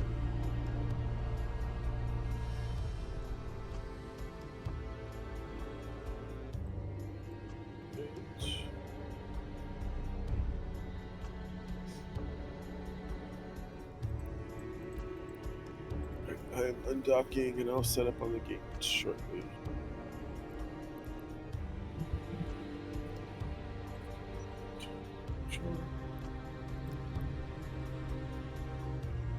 More guide. I get it. Nick Cold Wolf. Let's see here. Who's Cold Wolf? Is he coming? Any chance? Coming all over you. There's a chance. It doesn't look like he flies much. It'd be good. Okay.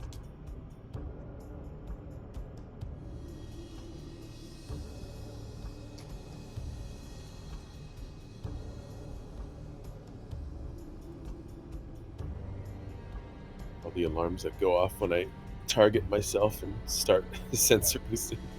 You're a suspect now. Yeah, I know. You are evil. Let's see if we get dropped down. Yeah, always a possibility.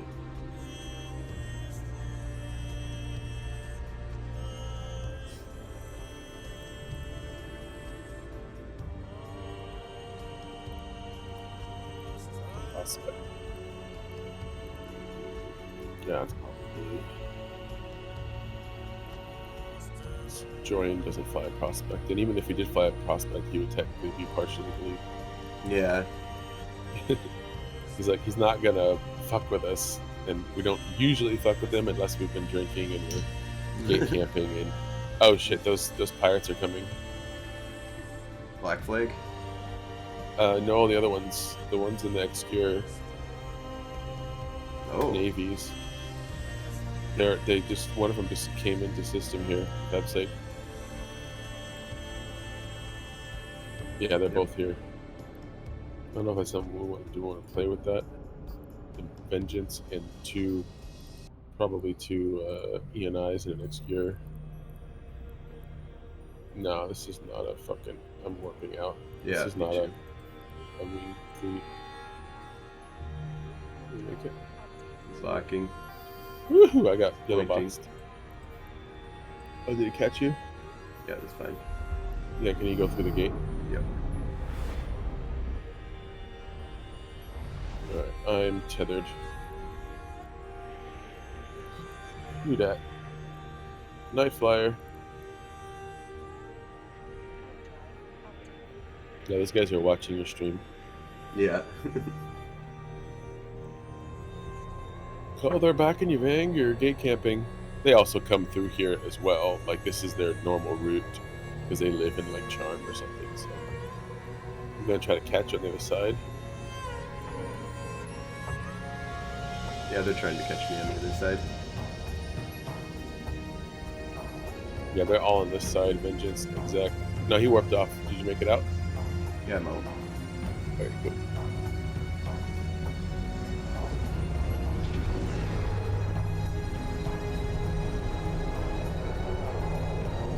If I was solo, I would have warped off sooner than that, but just considering it. I was. Yeah. Yeah, they all jumped into Charm. They're all at the Yvanger gate right now. Some of them are holding some. No longer holding them. You guys seem like you're having fun. Sorry I totally bullied No, Hey, coming in a little quiet. yeah, you're quiet.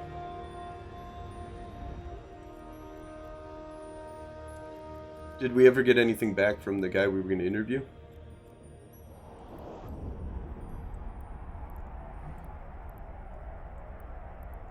Yeah, how's that? That's better. Way better. Yeah, he's on Discord now. It wasn't him, it was all me. He was hitting up on me. My kid came home from college, and I just lost track of time. Oh, that happens. So, it's all me. Sorry, guys. I suck. Not a problem. We'll get that set up here pretty soon.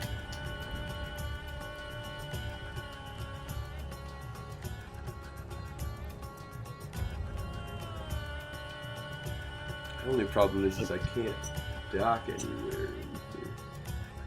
Oh, you're safe to come back in Yvanger. Is it, They're are they? gone. They're gone. Oh no. No, they're not. Sorry. They're out there. Yeah. Where? No, they're not. They're docked. They're docked. They're not on scan. You are. Okay. 1 second. Just warp to Yvanger and make it quick. I think I'm gonna try something going to a different spot here. 1 second. Okay.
All right. So we got me back. No, but to the also, spot.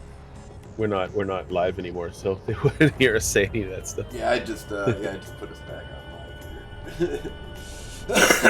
I was like, okay, I'm gonna, for the purposes of trying to get back, maybe I should obfuscate some information here. I don't mind stream snipers when they just come to, come fight us like they just did there. That's, that happens, but I didn't want them, when they're chasing me. All right, so we're still on for the interview. Yeah, I sent him the link as soon as he's ready. We'll tell him to log into comms. We'll pull him into the show. All right, then I will be right back. All right. Yeah, so let's get prepped for that then. And the in-character name is it Juan or Twan? Twan, Twan. Did you say Twan? Twan. Anyways, that's his in-character name, right?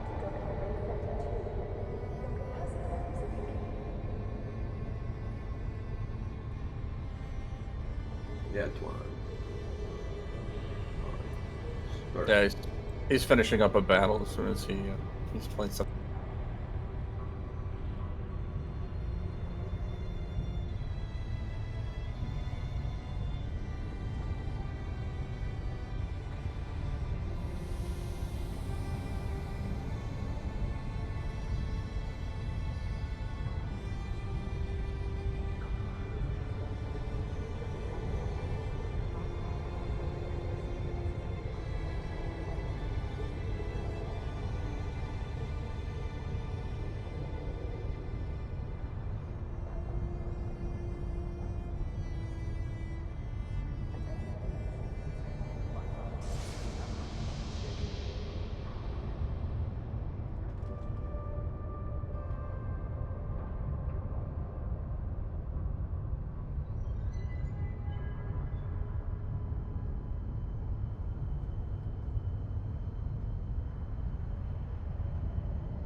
But you're gonna make me do it too.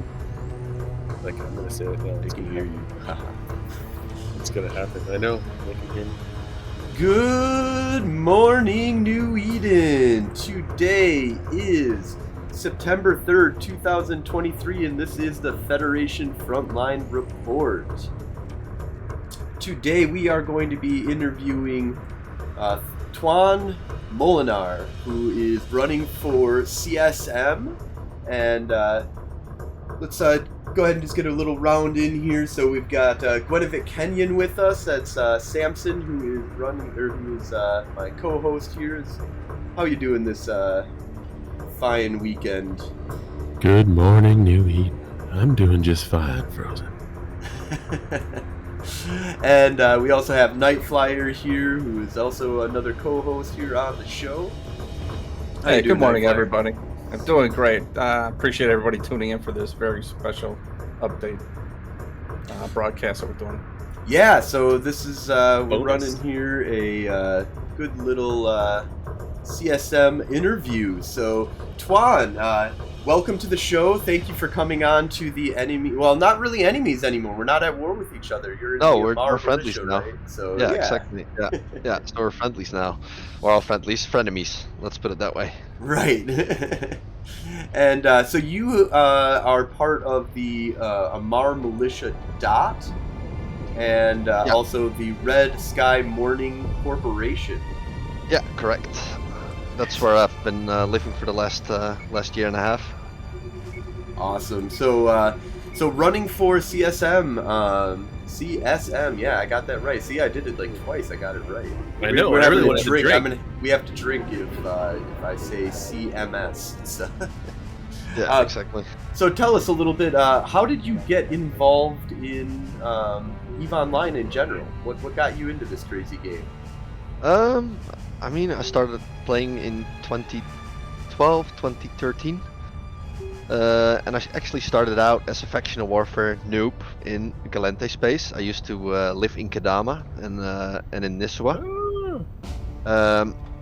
I think I lived there for about 2.5 years, 3 years, trying to get my grasp in the game, playing here and there, and burning out because I had no clue what the fuck I was doing. Like a few weeks ago, I went back on my kill board of my first character all the way to the back, and I remember, oh my god, I made this nice fit. It was an exec here with small blasters and 6 400mm armor plates, and I thought back then that was the best I could make. So yeah, so I lived there for quite some time, and I started getting better at the game, and then at some point I moved up to Nulsec, and I joined up with Gigax in the Circle of Two, where I also stayed for the better of 3-4 years. Went through quite a bit of wars as FC, had a lot of fun, and then I took a break for a solid year and a half, and after which I came back trying to find my foothold. And I started out again in the Black Rice area again, trying to find my grooves. But at the time, I couldn't really find a corp that suited me. So I started looking at the Mimitar Amar Mill Warzone, and then I ended up with Red Sky Morning, and I've been with them since. So how long have you been back in faction warfare now? When did you come back, or when did you join up with the Amar, I guess? About 7 months before the new FW patch hit. Okay, yep. Yeah, so I enjoyed the old system as well. The new system is a lot better, of course. But yeah, so 7 months before that patch, so we worked towards it, and then when the patch dropped, I stayed with it, and currently also one of the main fleet commanders in the Amar militia itself, and trying to fight Mimil wherever we can. So yeah, what do you think of? You said that you thought it was an improvement. What do you think overall of the new changes? Any specific comments that you have about what they did to faction warfare? I hate to interrupt really quick, Frozen, but his name is misspelled on our lower third. Could you really? change the T at the end to an R? I want to make sure he's yeah. represented properly. I would have messaged you, but I realized you probably can't look at your messages anyway. No, I can't look at the messages. Yeah, right so now. it's Molinar. Just yeah. change that T to a R, not a T. Yeah. So as people are filling out their vote cards. They, Yeah. You're gonna be like, this guy got written in. I can't find him. I can't find him. Yeah. There we go. Now we've got that correct. There. Thank you Hey, for sorry about pointing that out. No, perfect. No, but I think in general the dynamic of the war zone and teamwork between the corporations and the alliances that fight together, you really have to work together now to get things done. Whereas in the old system, you could take 20 people, stick them into Punishers, just run all the novices, run all the smalls, and ignore all the larger plexes and just focus on cheap frigates and keep. And you could flip a system within a weekend. Yeah, it was like Uh, a day or two. You could really yeah, a push the day or system. two, and then you could flip a systems by just running novices and smalls, and you didn't have to care about the mediums and the larges. You just kept because they were all 0.7 anyway, regardless. And I think now that the smaller plexes are worthless, I think it also encourages more and more the use of big ships and bigger fleets and actually working together to achieve a goal. And I think the advantage system that they added also improves that because you need to pre-plan how you're going to siege a system. Are you gonna focus on advantage first, or are you just gonna go head first? And I think in general it just changed the tactics you need to run to actually flip a system. And if you're not working together, you're not going to get anything done. And we struggled quite a bit ourselves at the start to get everybody rallied and actually start pushing systems.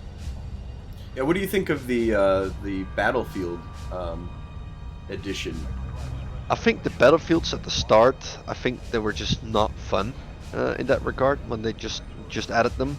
The VP points were way too high. The advantage bonus was way too high, and I think now that they've rebalanced them a few times, I think they're now in a pretty good place. The only thing I would really like to see change is that they lower the reward on it and increase the number behind it from 30 to like 50, 60, and then reduce the reward to like 75 to 80,000. Because what I see myself right now is that Minimatar and also Amar, a lot of people only undock for the battlefield fleets to get their 150k LP and then log off again. So I think in general, by increasing the amount of people that actually get full reward and lowering the reward itself, it's still going to be important to run them, but you're also going to make it less of people's main income and just balance it out with the rest of the plexes that are currently in the game. Yeah, definitely. I like that. That's a good change. I think I haven't heard that suggestion at all, or anybody talking about that. But yeah, I think that actually is a decent change that could be made to that. Um, what do you think of the current mechanics that we use inside of the battlefields by just having it so that you leave a battle cruiser, let it kite Yeah. in the center?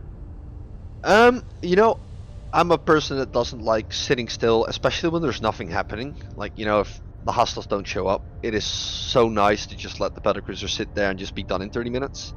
But I do think it defeats the purpose of it being called a battlefield. So I do think that battlecruiser should not be orbiting. I don't mind that it does, because it, saves me a lot of time when running a fleet for a battlefield. But I think in general, the goal of them was to make it a battlefield. So if you just have to kill 2 waves of rats, wait for the battlecruiser, and keep it running, I think it kind of defeats the purpose of what it does. And I think it should just be like the rendezvous and the listening post, just endless waves of rats that you have to kill, and let the battlefields take approximately 30, 45 minutes by default by just having endless respawns and actually Yeah, have not stopping smaller the groups. timer.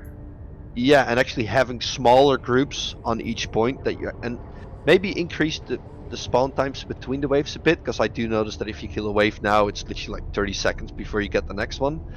So perhaps they remove that battlecruiser orbiting, but they do increase the wave time so that once you do clear the entire wave, it cycles for like a minute instead of 30 seconds, 20 seconds.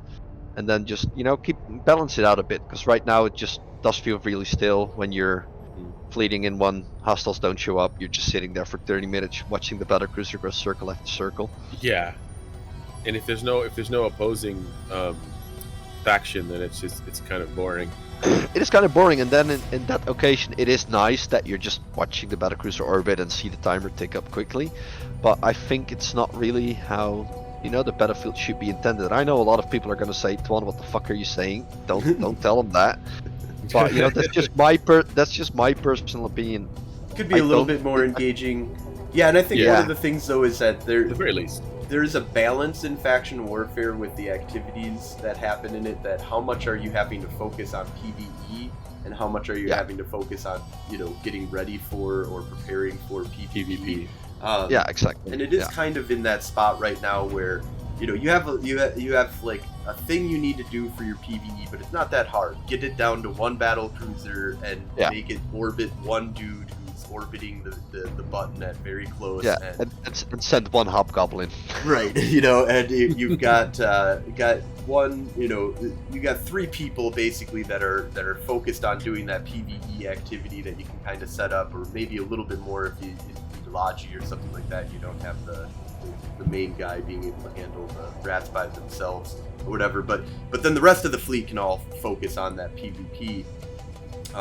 So yeah, it's an interesting player devised like mechanic that we built up around it so that we could focus more on the PvP aspect. Yeah. Yeah. And we get a lot of Amar victories here. Welcome, Amar, to the Federation Frontline Report. Thank you for Welcome, slavers. coming over and checking this out. Oh, I'm sorry. And That's Canuck Down Under is always around. Like Yeah, he's gets always our, Canuck's always on our channel. on our That's like channel. giving I him don't think shit. he's on right now. I didn't see a post from him yet. We got a He lot. We always got a comes lot in of and Amarians that are coming out for you today. Look at this. We got 40 people watching. says- Yeah, I think somebody found the stream and just linked it in the fleet I'm in. So everybody's we go. Oh, it's Welcome, his fleet. welcome. Okay. Um, Welcome. We love you. How do you Thanks feel for joining. about the offense and defensive aspect of the battlefield? That it's no different if it's an offense or defense, except for the reward that you get. Yeah, in my opinion, they should just level out the rewards for either side. Because you have to tick down the same 50%. You still have to kill the same rats to actually get the timer ticker. So it still takes up the same time to run it. So in my opinion, it should be that defensive and offensive do give the same rewards, essentially, so that you're not forced to go sit in the battlefield and run it just so the other side doesn't. Well, it also Doesn't- encourages the other side not to be interested at all. Like, oh, it's at 3% contested. I get nothing for running the battlefield.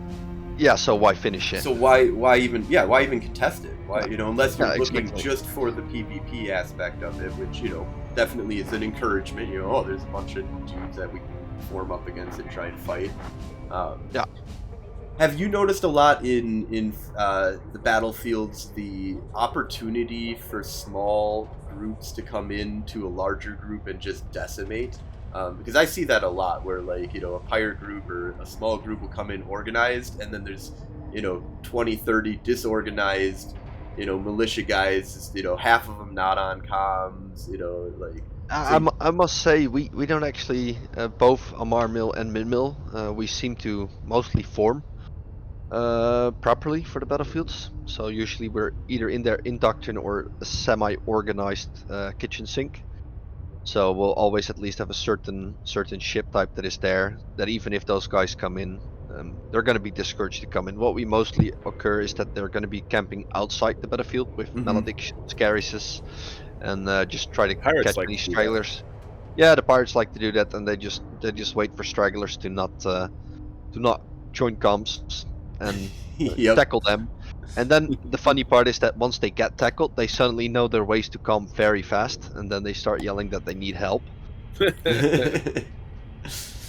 But yeah, so we don't really have issues inside the battlefields itself. Usually it's just Min Mill versus Amar Mill. I mean, mostly pirate groups and things don't punch in. They usually just stick to the Interesting. outside.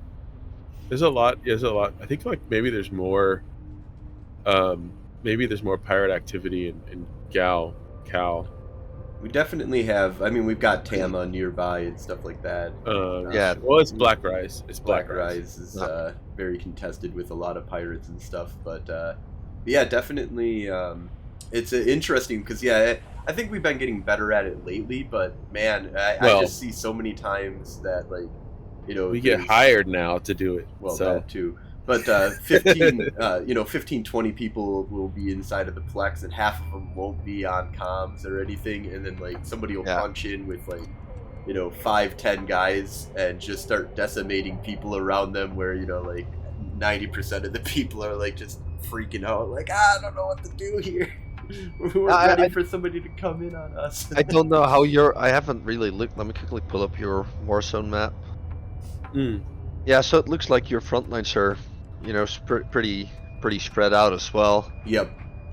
Yeah, I mean the Amar Warzone is, it's more of a connected cluster. So we actually have quite a lot of centers of gravity on the Warzone map where people base out of from, and most people know each other in the Warzone. And if they see you, they'll come for you, and you end up in the same comps. We have multiple discords where we can find each other.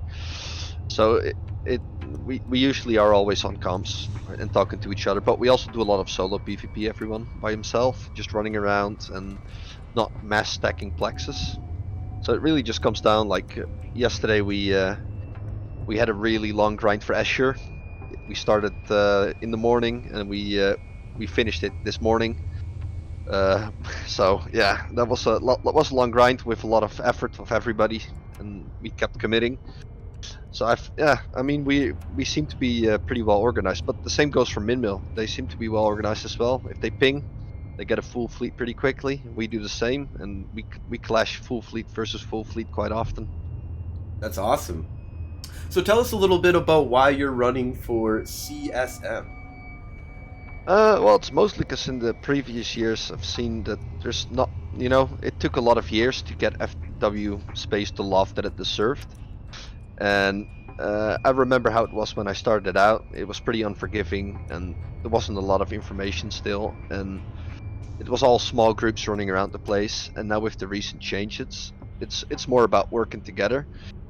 And I'm mostly just running to make sure that they keep balancing out the faction warfare space, but also low sec for the pirates to make sure that it's still enjoyable for pirates, because a lot of people that are pirate are still not liking the fact that we have all those small navy plexes, because they can no longer bring their pirate and their tier 2 ships. And I think with the last patch they actually did a pretty good change on that by increasing those advanced plexes Yep. and actually definitely giving them of more now. space to PvP. And I think it's a good thing, because I'm also a pirate ship enjoyer, and I Same. also Me too. love fly Triglavian ships. And sometimes you wouldn't have a medium advanced plex or a small advanced plex for like a solid hour in the system, and I just wanted to grab out my Ishkur, just bring out my succubus, but they were just docked, and it kind of felt just basic. Just you were always flying the same ship over and over and over, because that's what worked and that's what fit.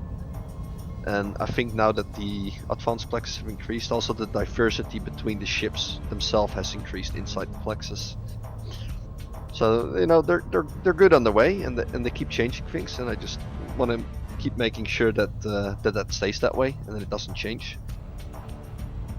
Yeah, I'm excited that it hasn't been okay, we updated faction warfare, we're moving on type kind of thing, because I mean they had that with like the epic arcs and like I mean a little bit of addition here and there that they did with the epic arcs, but it felt like when they added epic arcs, I thought that they were gonna like just keep on pumping those out and give you tons of cool epic arcs and stuff. They were talking about how it was easy for them to build that, and you got one whole epic arc. Wormholes got dropped, and it was like, okay, well, they added like the shattered wormholes a little bit, but in general, wormholes haven't really been touched. Although I don't know if the wormhole community wants them to be touched, to be honest, at this point. I mean, they're still good ISK, and they're still just a content highway. Yep. Yeah. Unless it's summer. So definitely, so you're advocating for faction warfare, pirates, low sec. So that's your target voter that you're looking for, is people who are interested more in the low sec and PvP kind of aspect. So do you have? I saw that you have like good 0.0 experience. So are you advocating for any changes in 0.0 at this point? I would kind of hope is that we have the new contesting system for systems in faction warfare, and I think nobody in this game likes the soft wars and how they work at the moment. I think nobody likes them, and I think maybe battlefields could be a nice introduction. Introduce them into systems and have multiple battlefields obviously don't have the same restrictions that we have, but make that run up a system by running battlefields instead of by just sitting on a beacon with a soft link and waiting till it's fully cycled, and then do that again and do that again. But instead, take battlefields that, you know, do the same, but instead of having to orbit a beacon, sit still, make it a slightly more sped up, but fight for battlefields, and also encourage more PvP, and also make it easier for new people that want to start out on Nullsec Alliance, and there's some system that really no alliance cares about, but they have it. You know, they can probably take it easier than that they're gonna be forced to sit in one spot and orbit it, because you're just gonna get caught and easily shot, and then that's that. But if you're set up in a battlefield, you know, it could change the whole way it works. But that's just my personal view on it. Also, thank you, Samson, for a bunch of subscription gifts that you gave out to a bunch of people. I just wanted to give your crew a little, you know, a little incentive. So a few subs, gifted subs for everybody out there in TV land. I mean Twitch land, Eve land. So what are some of the changes that you would like to see come to? Is there any specific advocation that you're trying to do for any specific mechanic changes in Faction Warfare? I think the mechanics that are currently in place, there's a few things. One has to do with the loyalty point store. Currently, you still require a lot of items that we cannot get by doing the things we do. And I think they should either include those items into the loot table of the NPCs we kill, so that we can actually get those items by doing the activities that we do in space. And also, in my opinion, the Faction Warfare missions at the moment, they serve no purpose. So they either need to give them a purpose, that they actually do something, like let's say give listening posts as a reward, because they're extremely hard to come by, and you really only want to stack them up and use them for specific system pushes, or just remove them in general, because they have no added value to the Faction Warfare as it is in the current state. Yeah, I mean, missions have always been a problem in Faction Warfare, and I think that the recent, not recent, but the overhaul, the rework of Faction Warfare, I think they did a good job of making it so they, you know, that they're irrelevant. Because one of the problems with it was you'd get like, you know, what, 3 or 4 jackdaws together or whatever, you know, and be 99% safe to just fly through space, get to your objective, go do it real quick. Once you're in the objective, yeah, there's a beacon in space, but the NPCs would shoot you, the enemy coming in, and their allied NPCs shooting at them, you know, in PvP ships. Also, is usually like they're like 100 kilometers off, so unless they're just like trying to get caught, like it was pretty easy to avoid any kind of PvP and just make an insane amount of ISK, especially when the tier levels were really high back in the day. So by cutting down on how much that they were actually worth, but you're right, they put them into a spot where it's completely useless now. You don't. There's no reason. I don't see anybody running. Also, your standings get smashed in missions. Like that's. It's interesting how that change has actually brought it over. Where whenever anybody like comes onto the stream and asks about, you know, Faction Warfare, and they're like, hey, you know, how bad are my standings gonna get hit? It's like hardly at all. Like it's only promotions that will get you deductions, and it takes a long fucking time to be promoted by doing plexing. Now mission running, that's how you get AWOPs and you lose it. Yeah, one time that you shoot you know, somebody in militia. But yeah, I agree that it would be. I don't know. I don't know if missions need to be in Faction Warfare unless they can find a way to add it to the PvP content. Like they would give for certain rewards, like those listening posts, the propaganda beacons and stuff like that. If that would be a way to obtain those items, then I think that would be a good thing. That would actually give an incentive to run those missions, because you can get a consequent supply of those structures. Because right now I hunt them myself, those listening posts and those propaganda beacons, and I've got 421 propaganda beacons, and I've got 9 listening posts at the moment. So, you know, I think And it's already hard enough to reduce enemy advantage in the system, because you know you can just run those rendezvous points. You can get 6% in an hour, and I just think there isn't a proper way. You know, even if it takes effort, that's fine by me. But there's no proper way that you can actually consistently lower a system's advantage without having to wait 3 hours for those propagandas, for those supply caches to spawn and stuff like that. So I do think they need to relook into that mechanic, and perhaps you know, make it more fun in a certain way, but also make it more available to actually use those structures in a push. Because I think just 1% per 20 minutes is fine. And you can run 3 at the same time in the system, which is also fine. You can do 9% an hour if you're actively running them, which is fine. But getting the structures itself is just so hard Yeah, that and they're there's not really expensive if you and purchase they're them. expensive. Yeah. Yeah, so I don't really see the point sometimes of running them if the advantage in the system is 100% for each. Sometimes it's just better to not touch it and just keep it at 100% and not do anything else. But then again, it doesn't really give the modifier and also not really the incentive to do something about it to actually encourage a faster push.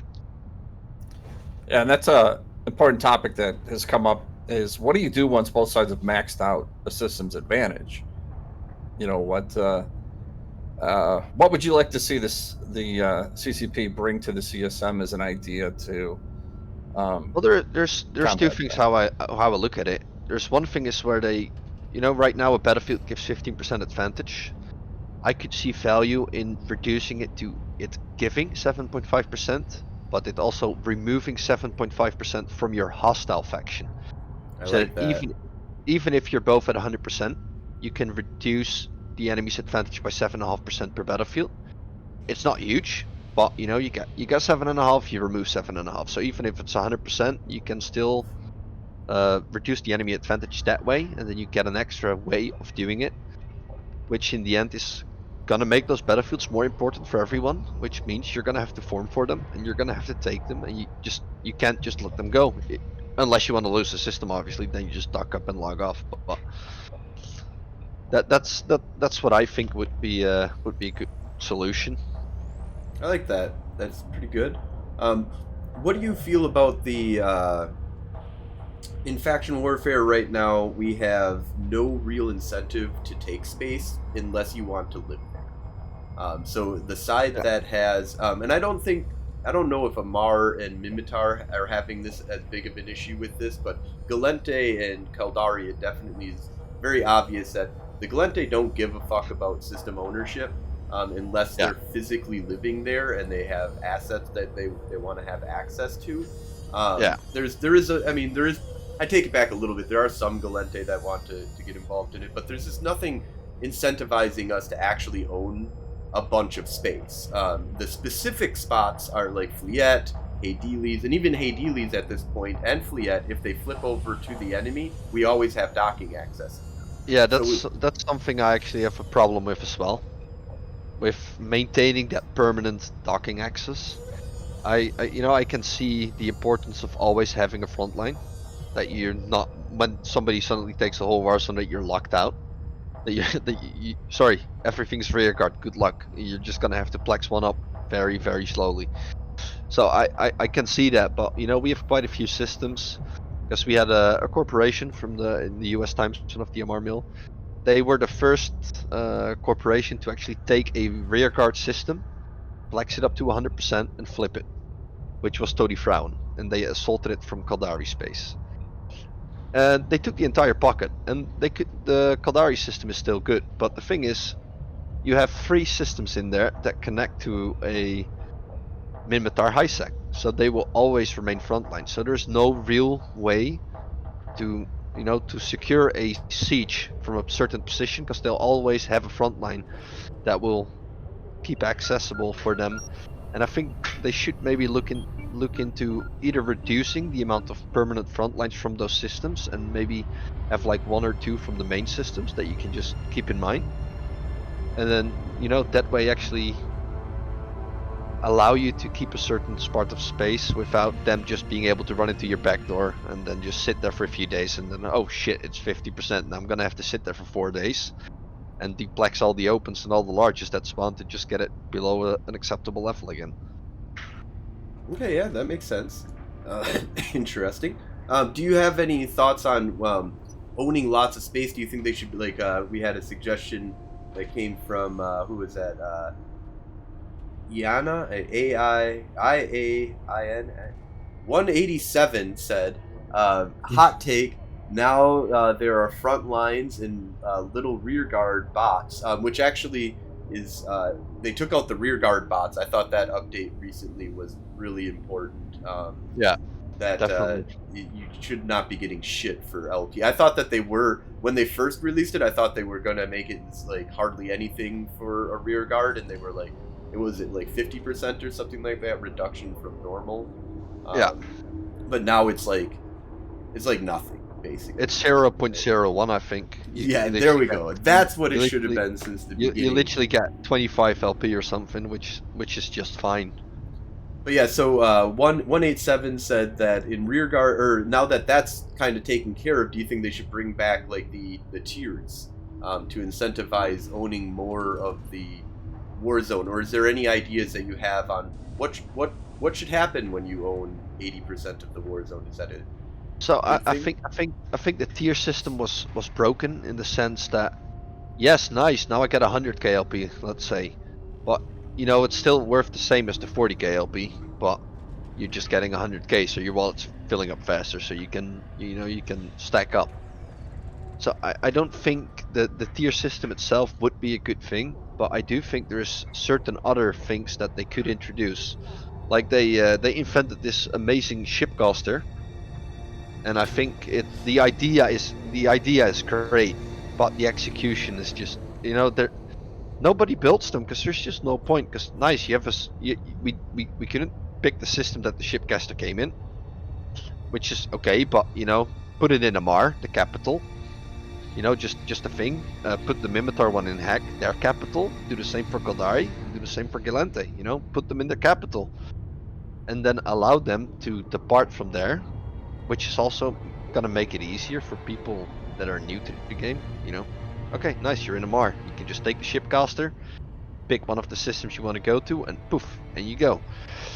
So perhaps as a bonus of of holding a lot of space is that you can select certain systems then to build a shipcaster, and then if the shipcaster is in one of those systems, it has increased defenses, and instead of being able to get it killed in like an hour, make it like an Astrus, give it a larger time, just small, but in that way you actually have a bonus of having a rearguard system which you can place that in to improve your logistics, and perhaps also an increased industrial bonus for those rear guards that you're holding. So if they're no longer front lines, but so that you can actually build up an industry hub in those systems, and then you also have an incentive to defend those pockets. and an incentive to make it a backline. And make it a backline, yeah. I mean, essentially. besides the advantage that it's harder to flex. Yeah. But actually, like, if you're home, like right now, Nenemelia is a home of the Kaldari, but it's a frontline system. They should have incentive to be like, I want this to be our home, but I want it to be a backline system. Yeah, exactly. Yeah. So give it extra bonuses like reduced jump cloning fees, because usually in an NPC station you pay 900. Well, let's say it's a rear guard, you pay like 100k. Because Astrus and stuff, they're a lot less useful now that you can't dock in them anymore in those rearguard systems, so you're locked out, which I think is really great. I think that was a good change, actually. It pissed me off a little bit because I lived in Notorious, which, before the patch, we were like, I remember. Yeah, we live here forever. This will just be our fun little, the news is going on here, we got crazy stuff, and then when the patch came, it was like, okay, well, we're not consistently holding Nenemelia as a Galente system, which was what we would need at the very least to hold Taurus, and we were like, okay, well, we're gonna move to Yavangir, never get kicked out of anything ever again. And no, so I think giving those extra little bonuses, they don't, they're not huge, but on the end they do make the difference, and they could be reasons why you would actually want to hold that system. and perhaps also an extra reward, but I'm just not sure. I'd have to think that through because it has to be balanced in a way that it's actually that it's balanced, that it's not out of balance because the tier system was just straight up out of balance.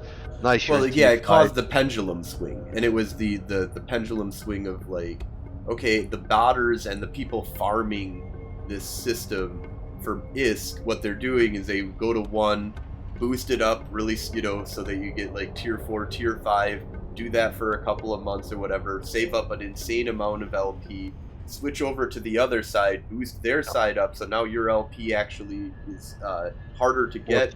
So now you can sell it at a much better ISK to LP ratio, but it took you just had to wait for that swing of that stuff. It was all market manipulation was what controlled the war zone.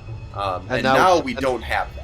There's no incentive necessarily, but there is switching of systems that are happening still, even though we're not incentivized necessarily through the tier system. There is still fighting that is happening over systems and pushing and pulling and stuff like that. I mean, the Kaldari just came in and wiped out all the stuff that was behind Hadeles, took Hadeles for a little while.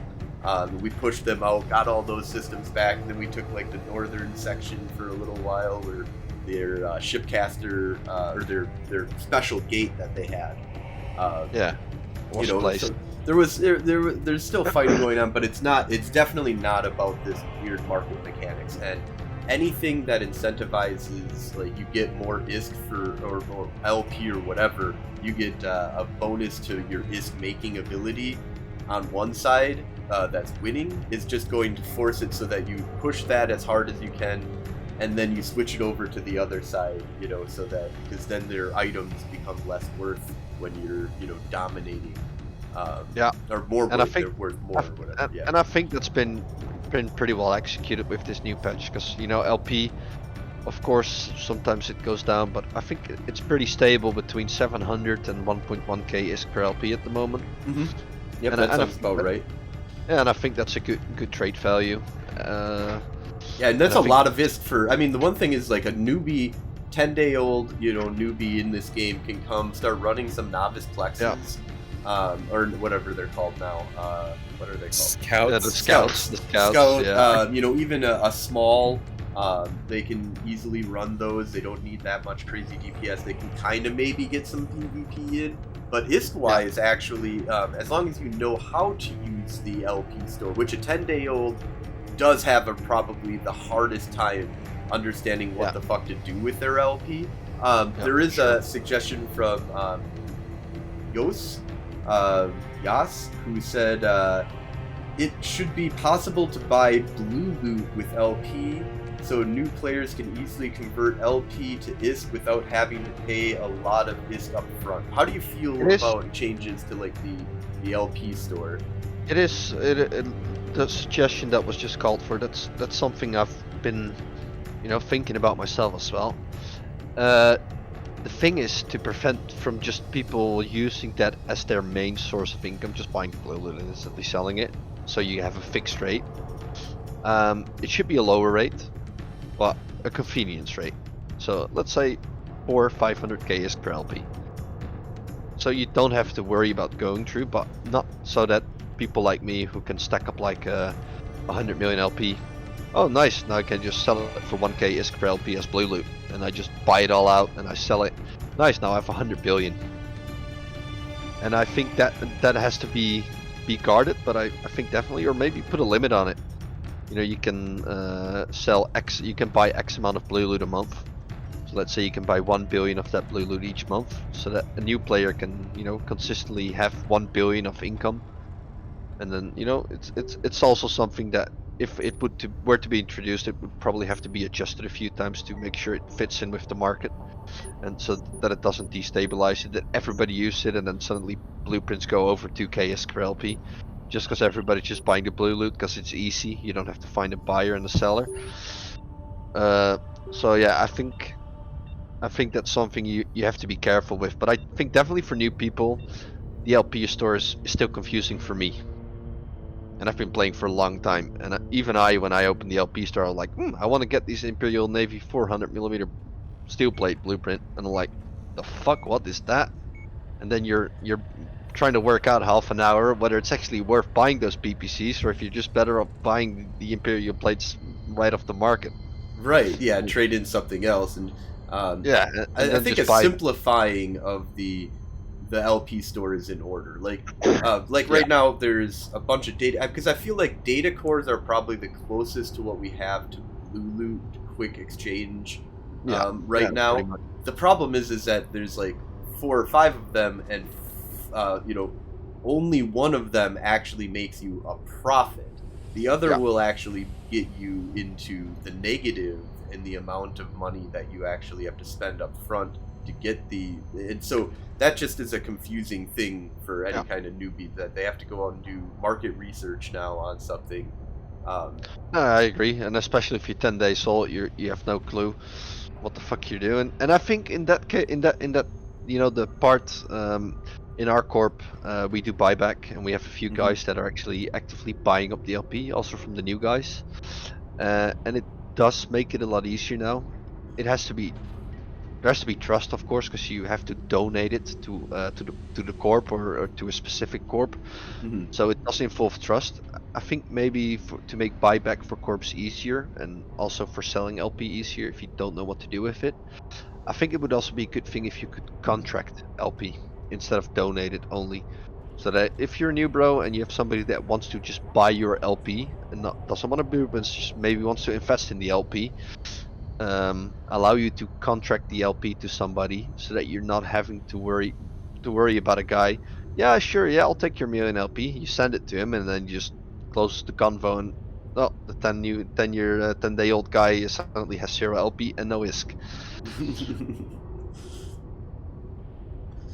Awesome. Samson, you got any questions that burning for our CSM? See, I said it. CSM. We don't have to drink. We haven't had to drink the whole show yet, I think. Maybe. I was drinking anyway, full disclosure, regardless, but that's just me. Yeah, so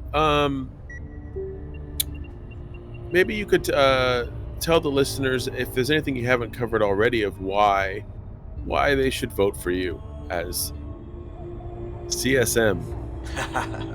I checked. You see, you got me checking myself here. Well, I think the experience I've had over the last 12 years that I've been playing this game, all the experience I've done up in all the different kinds of space. I've lived in low sec, I've lived in null sec, I've lived in wormholes, and obviously I'm not perfect in any way, and I do think my experience could contribute to to make sure that the players are heard and represented in the right way, and I would hope that if I was to be elected, that people would feel comfortable to approach me, send me a message, explain their problem, and see if we can do something about it. Sounds good. And you know what? Real quick, what's been your favorite PvP experience in faction warfare? I mean, I do all kinds of dumb, crazy, fun stuff. I mean, from here and there, I just undock a Varger with land cells and just scream Leroy and go for it. I fly ridiculously expensive ships that shouldn't survive, but somehow they do. You get away on the edge, and it's those kind of things that I find those the most fun. I also love solo PvP, but I also love leading fleets and just clashing it out, 40 versus 40, 50 versus 50, and make nice battle reports. Yesterday we tried against pirates, didn't go so well. Six capitals ended up in the grinding machine of Big AB. So yeah, that wasn't great, but everybody had great fun. Those caps were sitting still in station, so those guys wanted to commit them. We dropped them, and they had a great time. And in the end, it's a video game, So if everybody's had fun, then that could be worth a few caps. Agreed. Yeah, that's the attitude that we need out there for sure. Is people willing to take risks, have fun, bring content to the game. So that's And the sounds like important what part you're doing. is the important part. We dropped them to kill the lift. The lift died. We Hey. got received by 40 threats a second later, but you know, the lift died, so up success. Mission accomplished. Exactly, yeah. Do you have like a specific battle that you can recall that just was like just a wild ride that you could take us on for a minute? Literally the first battlefield. The first battlefield spawned right after their patch. Nobody had a clue. What the fuck are we gonna do? We know we had run them on Sissy, so we knew how they kind of work, but we had no clue whether anybody had actually prepared for it. We hadn't, so we literally just undocked something random. Everybody was in kitchen sink. We went into the first battlefield, and then we figured out that Mimitar had actually prepared a proper doctrine for it. They had thought it through. We didn't, so we were just sitting there on their warping, a literal clusterfuck. Minmill slides in. We just got completely slaughtered. And I'm not gonna lie, it took us 3 weeks to properly adjust to Minmill's tactics and actually get a doctrine that could actually fight them. So I think that first battlefield was just complete and pure utter chaos, and it was amazing. And a few weeks later we adjusted, but you know, that first battlefield that will always stick with me. So they just poured in and just started decimating everybody around them, I'm guessing. And did you guys like stick around and like continue to fight, or was it just we tried, but we just got completely slaughtered. We saw D-scan, we were like, we checked our D-scan. Okay, well, we got a nice fleet. We got some battleships, we got some battle cruisers, we've got some Logi, we've got this, we got that, and then out of nowhere we saw, oh fuck, they're all on the same ship. Oh shit, they have 15 Logis. That is not good. We're gonna try it, but like I said, we just 15 Logi. That's yeah, that doesn't work. You know, it's already a problem if you're in the proper doctrine, but it's a complete problem if you're actually in kitchen sink trying to do something. Doesn't work.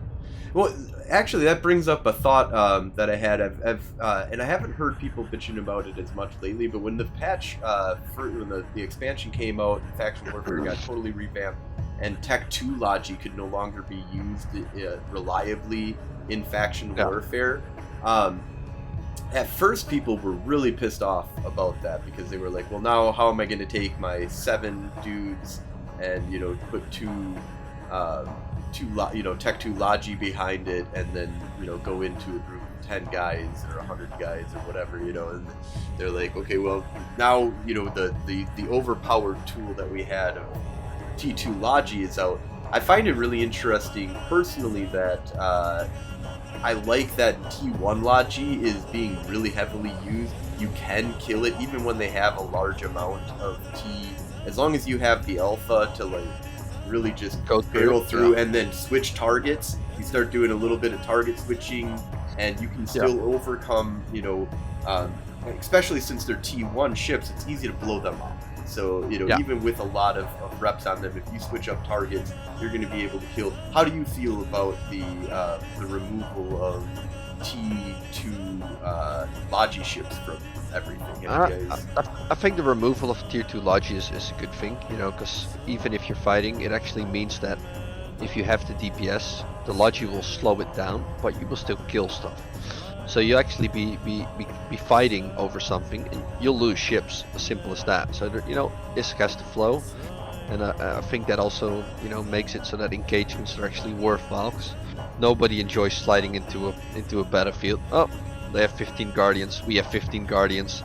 We are in armor hacks, they are in armor hacks. We're just gonna sit here for the next 45 minutes and enjoy watching each other go to 50% armor and back up.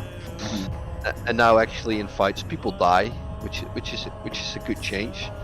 Although I do think in the current meta, the Tier 1 Shield Logi has always been superior to the Tier 1 Armor Logi, because shield reps apply instantly. So a Tier 1 Shield Logi ship will always be able to catch something and give them a slightly longer life, where Tier 1 Armor Logi, from what I've been seeing, really struggles to keep up in that regard. Which is why also we currently are using a lot of shield doctrines to mitigate the fact that armor Tier 1 Logi is just not really where it's supposed to be. A Guardian has the EHP to tank it, to survive that gap between receiving reps and actually, surviving. And yeah, I think that just currently lacks with the tier 1 logic and tier 1 ships. They just don't have the tank to actually survive the first 15 seconds to get the first 2 rep cycles off from everybody and actually have the ship start catching reps, whereas a shield ship just heats its shield reps, clicks F1, poof, and shields back up to full. So I Yeah, think in that regard, tier 1 logic cruisers, you know, they might be something that needs to be looked at, maybe not. But that's why I would hope that at some point CCP will consider adding faction logistical cruisers that's what I was uh, thinking myself too. and maybe even pirate logistic cruisers. I think the important part for the tier 1 logi, if they make faction, is that they don't change it too much, that they make tier 1 logi completely obsolete. Because like you said, it's a good thing that tier 1 logi is actually being used for something. Because nobody was really using them, because why would you? You could just bring a Guardian, or you could bring an Oneros, or a Scimitar, or a Basilisk. But I think if they, you know, make them not too overpowered, but just slightly better than the tier 1, but expensive enough that you have to consider, you know, am I going to bring tier 1 for this smaller fleet, or am I going to bring the Navy variant, which is 60, 70, 80 million? So they actually have to consider, you know, is it worth bringing this Navy? You know, if you bring in battleships, you know, you can already guess it's worth bringing into But a if you're in a battlefield. small cruiser Roman gang, Yeah, might not do be you worth really? it. Are you really gonna bring that to counteract whatever they're bringing? But I do think Gotta it would, hydrate. you know, yeah, I think it would add a nice dynamic to the war zone, and also I think just more navy ships in general. You know, maybe a new frigate, a new destroyer, a new cruiser, a new battle cruiser. Just give it some unique bonuses. You know, change up the dynamic and you know don't just give us more options to play with, because we are stuck mostly in the navy ships, and execure navy issue at the moment, most OP cruiser at the moment. I love my i exec. I do hope they will balance it out at some point, and they don't have to rebalance the exec navy. I think it's in a good place. I think it's where it's supposed to be.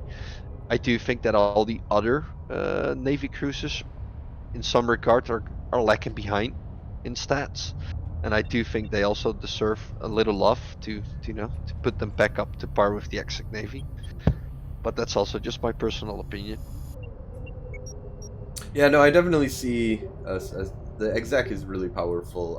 Although the Osprey Navy issue is also a pretty solid spot right now for faction warfare, frigate Yeah. killing. Yes, Run exactly. around, be a fast frigate killer. But yeah, Night In my Flyer. opinion, Oh, the go ahead. Osprey Navy and the Exec Navy, those two are really in a really good place right now, because the Osprey Navy is really tanky and has pretty rapid DPS with those rapid lights. It can deal with frigates and destroyers quite nicely. And the Exec Navy has slightly less tank, but you can just punch it in at 0 and do 1000 DPS, or you can sit at 40, 50 off, do 600, or you can even sit at 100 and do 300. So I think those two ships are in a really good place, but like we are Amar, we want to use our own ships. But why would you undock an Omen Navy issue if you could undock an Exec Navy issue?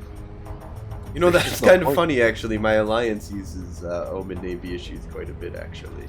Oh, okay, yeah, we A good sniper. we dislike them sniper, because yeah. their cap is completely useless.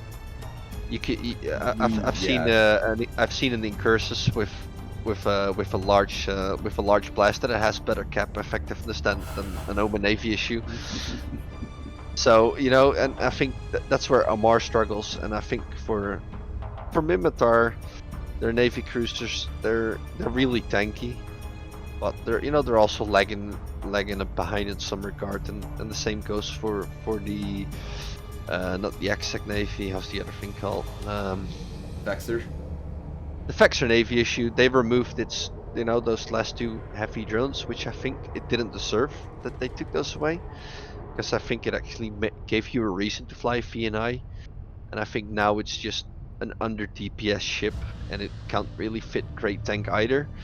And for solo I haven't seen them PvP, as much. Yeah. you don't know. Since they've removed it, you don't see them as much anymore, because they just now you used to be able to push it to 500-600 DPS quite nicely, and now you're kind of stuck at 360 if you fit any kind of tank. So Nightflyer, do you have anything, any questions before we wrap things up? Yeah, absolutely. Yeah, absolutely. So, I guess if you're on the CSM, what would you like to see CCP bring in as far as quality of life issues with the game? Not just necessarily faction warfare, but gameplay. Quality of life, mostly I think PI, because that's something I've never been able to get into myself. I want to do it because it's used for a lot of the Navy ships as well, and for all the new ships. But I just burn out by the idea of setting it up. And I also had this question asked before, and I do think it's important that the people that are really good at it, that they keep an edge, because they're really good at it. So we shouldn't just take away their livelihood, because suddenly they're counted, because you just have to click F1 and your PI is set up. But I think PI is something that needs to be really looked at, and make it easier for people to set up and more understandable, but don't take it away from the people that really understand it, and let them keep their livelihoods as well. I think that's a really important one for me.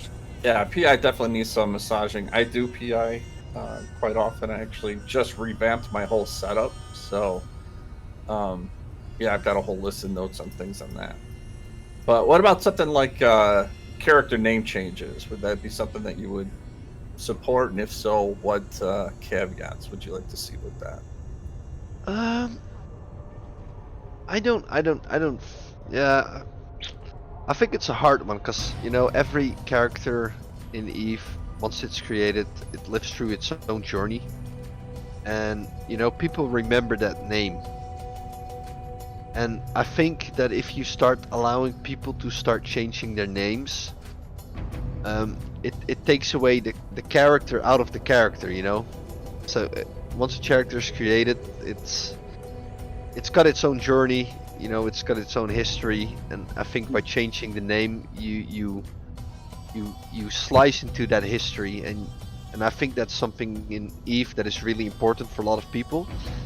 So I think it's not something I would directly support. I think once a name is character is created, unless accidental, you're 1 day old. Sorry CCP, I fucked up my name, but I've already injected my 1 million SP. Okay, you should be allowed to change your name.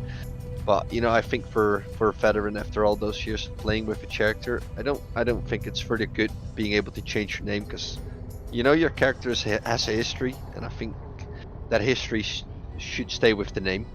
But that's just my personal opinion. And okay, so the big one that always comes up too is cat ears. Are you for or against cat ears? I mean, customization is not something I'm really busy with myself, but if somebody wants cat ears, give them cat ears. Cat ears? Yeah, if Gwen they want wants cat ears. If Yeah, people want CCP cat wants ears, to make money, let them make money, Yeah. like Let 'em- Gwen will buy cat ears. sell cat ears, that's fine by me. Yeah, I'm cool with it on characters. I don't want to see it on ships. No. I think it becomes too cartoony. No, at that's that silly. point That's silly. in the game. So Yeah, look at my Logo's Exec Navy fine. with 2 massive cat ears. Yeah, no. I mean, if people want cat ears on their character, that's all good. But like you said, let's not put them on ships. all right. So Twan, is there any place else that people can get in touch with you? Or are you going to be on any other shows? People people can get more find me information, yeah. on the Amar Militia Discord. It's where you're most easily gonna be able to reach me. And if you're really desperate, come out to the Amar War Zone and find me. I'm always flying every day, so it shouldn't be too hard finding me. We should do a roam like that someday, Frozen. So that yeah, I put a agree. download roam out into the. Yeah, we can. Yeah, I've been out there. We Yeah, can just set up. We can also set up a fun engagement if you guys are up for it. I mean, we'll try not and blob you guys with tier 2 ships. I'm thinking we do a team up and we just take the system over. So We could also work together and just murder Minmill. There we go.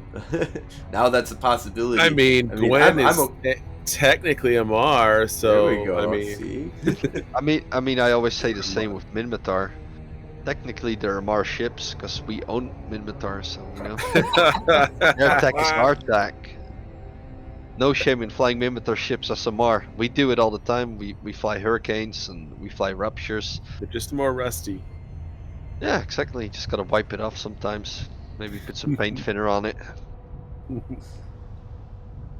And before we wrap things on up here, I always like to give a little bit of a spotlight for you if you want to talk about any upcoming projects, anything that if you've got a YouTube or you've got any kind of media presence out there, or if there's any shout outs that you want to give to anybody that Yeah, so I used to have a YouTube channel, but I haven't really been active that much because I've just been, when I'm online, I'm usually just focused on PvPing and running fleets, so I don't really take the time anymore really for social media in that regard. I just usually focus up on blowing shit up and having fun. That sounds like a good idea. Yeah, that's pretty much how I do it. And I think yeah, there's some other faction warfare candidates out there. If you don't like me, that's fine. You know, maybe go out there, consider one of the other faction warfare candidates. I think in general it's just really important that we get at least one, preferably two people on CSM that you know that keep faction warfare in mind, so that we make sure we don't end up on the backlog again. And then maybe we get another big update in another 10 years. Yeah, we definitely need the representation. I know. Oh God, I just had her name in my head too. It didn't even run this year, so I know she had another. Or Sonia, is that her name? Could be.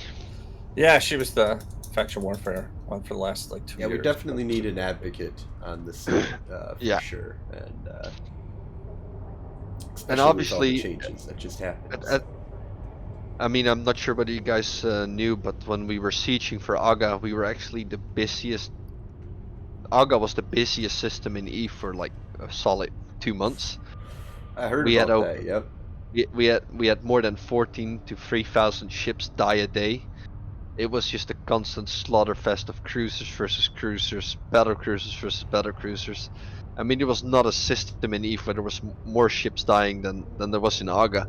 So I think, you know, keeping that in consideration, I think it's important that we keep good representation, so you know we can keep that up and we can actually keep faction warfare alive, and you know keep getting new people into it, and that way make it an important place in space, and not just you know you can pick between wormholes, nullsec or highsec, but actually you know give lowsec the importance it deserves, and make sure it's fun to fly around in. Yeah, I think CSM's always had enough representation as far as you know the null blocks and that stuff goes. Even high sec, I think, has had probably more than low sec in faction warfare. Yeah. So we definitely need candidates that can voice you know our opinions and their opinions and respond to the requests or questions. Yeah, for sure. Awesome. Well, we'll go ahead and wrap things on up here. Thank you all for listening. Thank you all for watching, and thank you, Twan. Thank you so much for coming on to the show here. Really good to hear that we've got a solid faction warfare supporter that is running, and I definitely you got my vote for sure. Well, that's good to hear, and I hope Same. anybody watching is convinced to vote on me as well. And we'll find out soon enough how it goes. Oh, are you gonna be in Iceland or no? You gonna make it to the event? I was I had the tickets. I was gonna go, and then last year my son was born, and bought a house. That changes things. That's a good reason, I guess. So Yeah. I've ended up, you know, deciding not to go because he's currently 13 months old. So you know, taking him out to Iceland or going out for a few days. Oh, you know, no good. Yeah. Now they're high maintenance at that age. So. Yeah, so I've decided to watch it again from home this year and not go out. I still plan to go some point because last time I planned to go, COVID broke out. So every time I try to go, something comes up. So you know, I want to make it next time, but you know, perhaps something will come up. But I do hope to make it next year. We'll drink an extra beverage for you, alcoholic beverage, while we're there. I will do the same, but from the couch watching the live streams. There you go. All right, make sure you check out our stream. We're gonna be doing some live broadcasts from that. Yeah, Yeah. we will be live streaming there, and I'll try to like photobomb any actual things that get kicked out. Yeah, sounds good. You guys, I just noticed that I hadn't even followed you guys once the stream started, so I've gone ahead and done that now. We forgive you. Well, We thank forgive you. you. Thank you. Awesome. Thanks for having me. Yeah, it was So- great. This is solid interview, and we'll see you out in space. Yeah, sounds good. Fly reckless, everyone. Absolutely. Thanks, Twan. Yep. That's a long time since I...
warp drive active.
been talking to myself this entire time.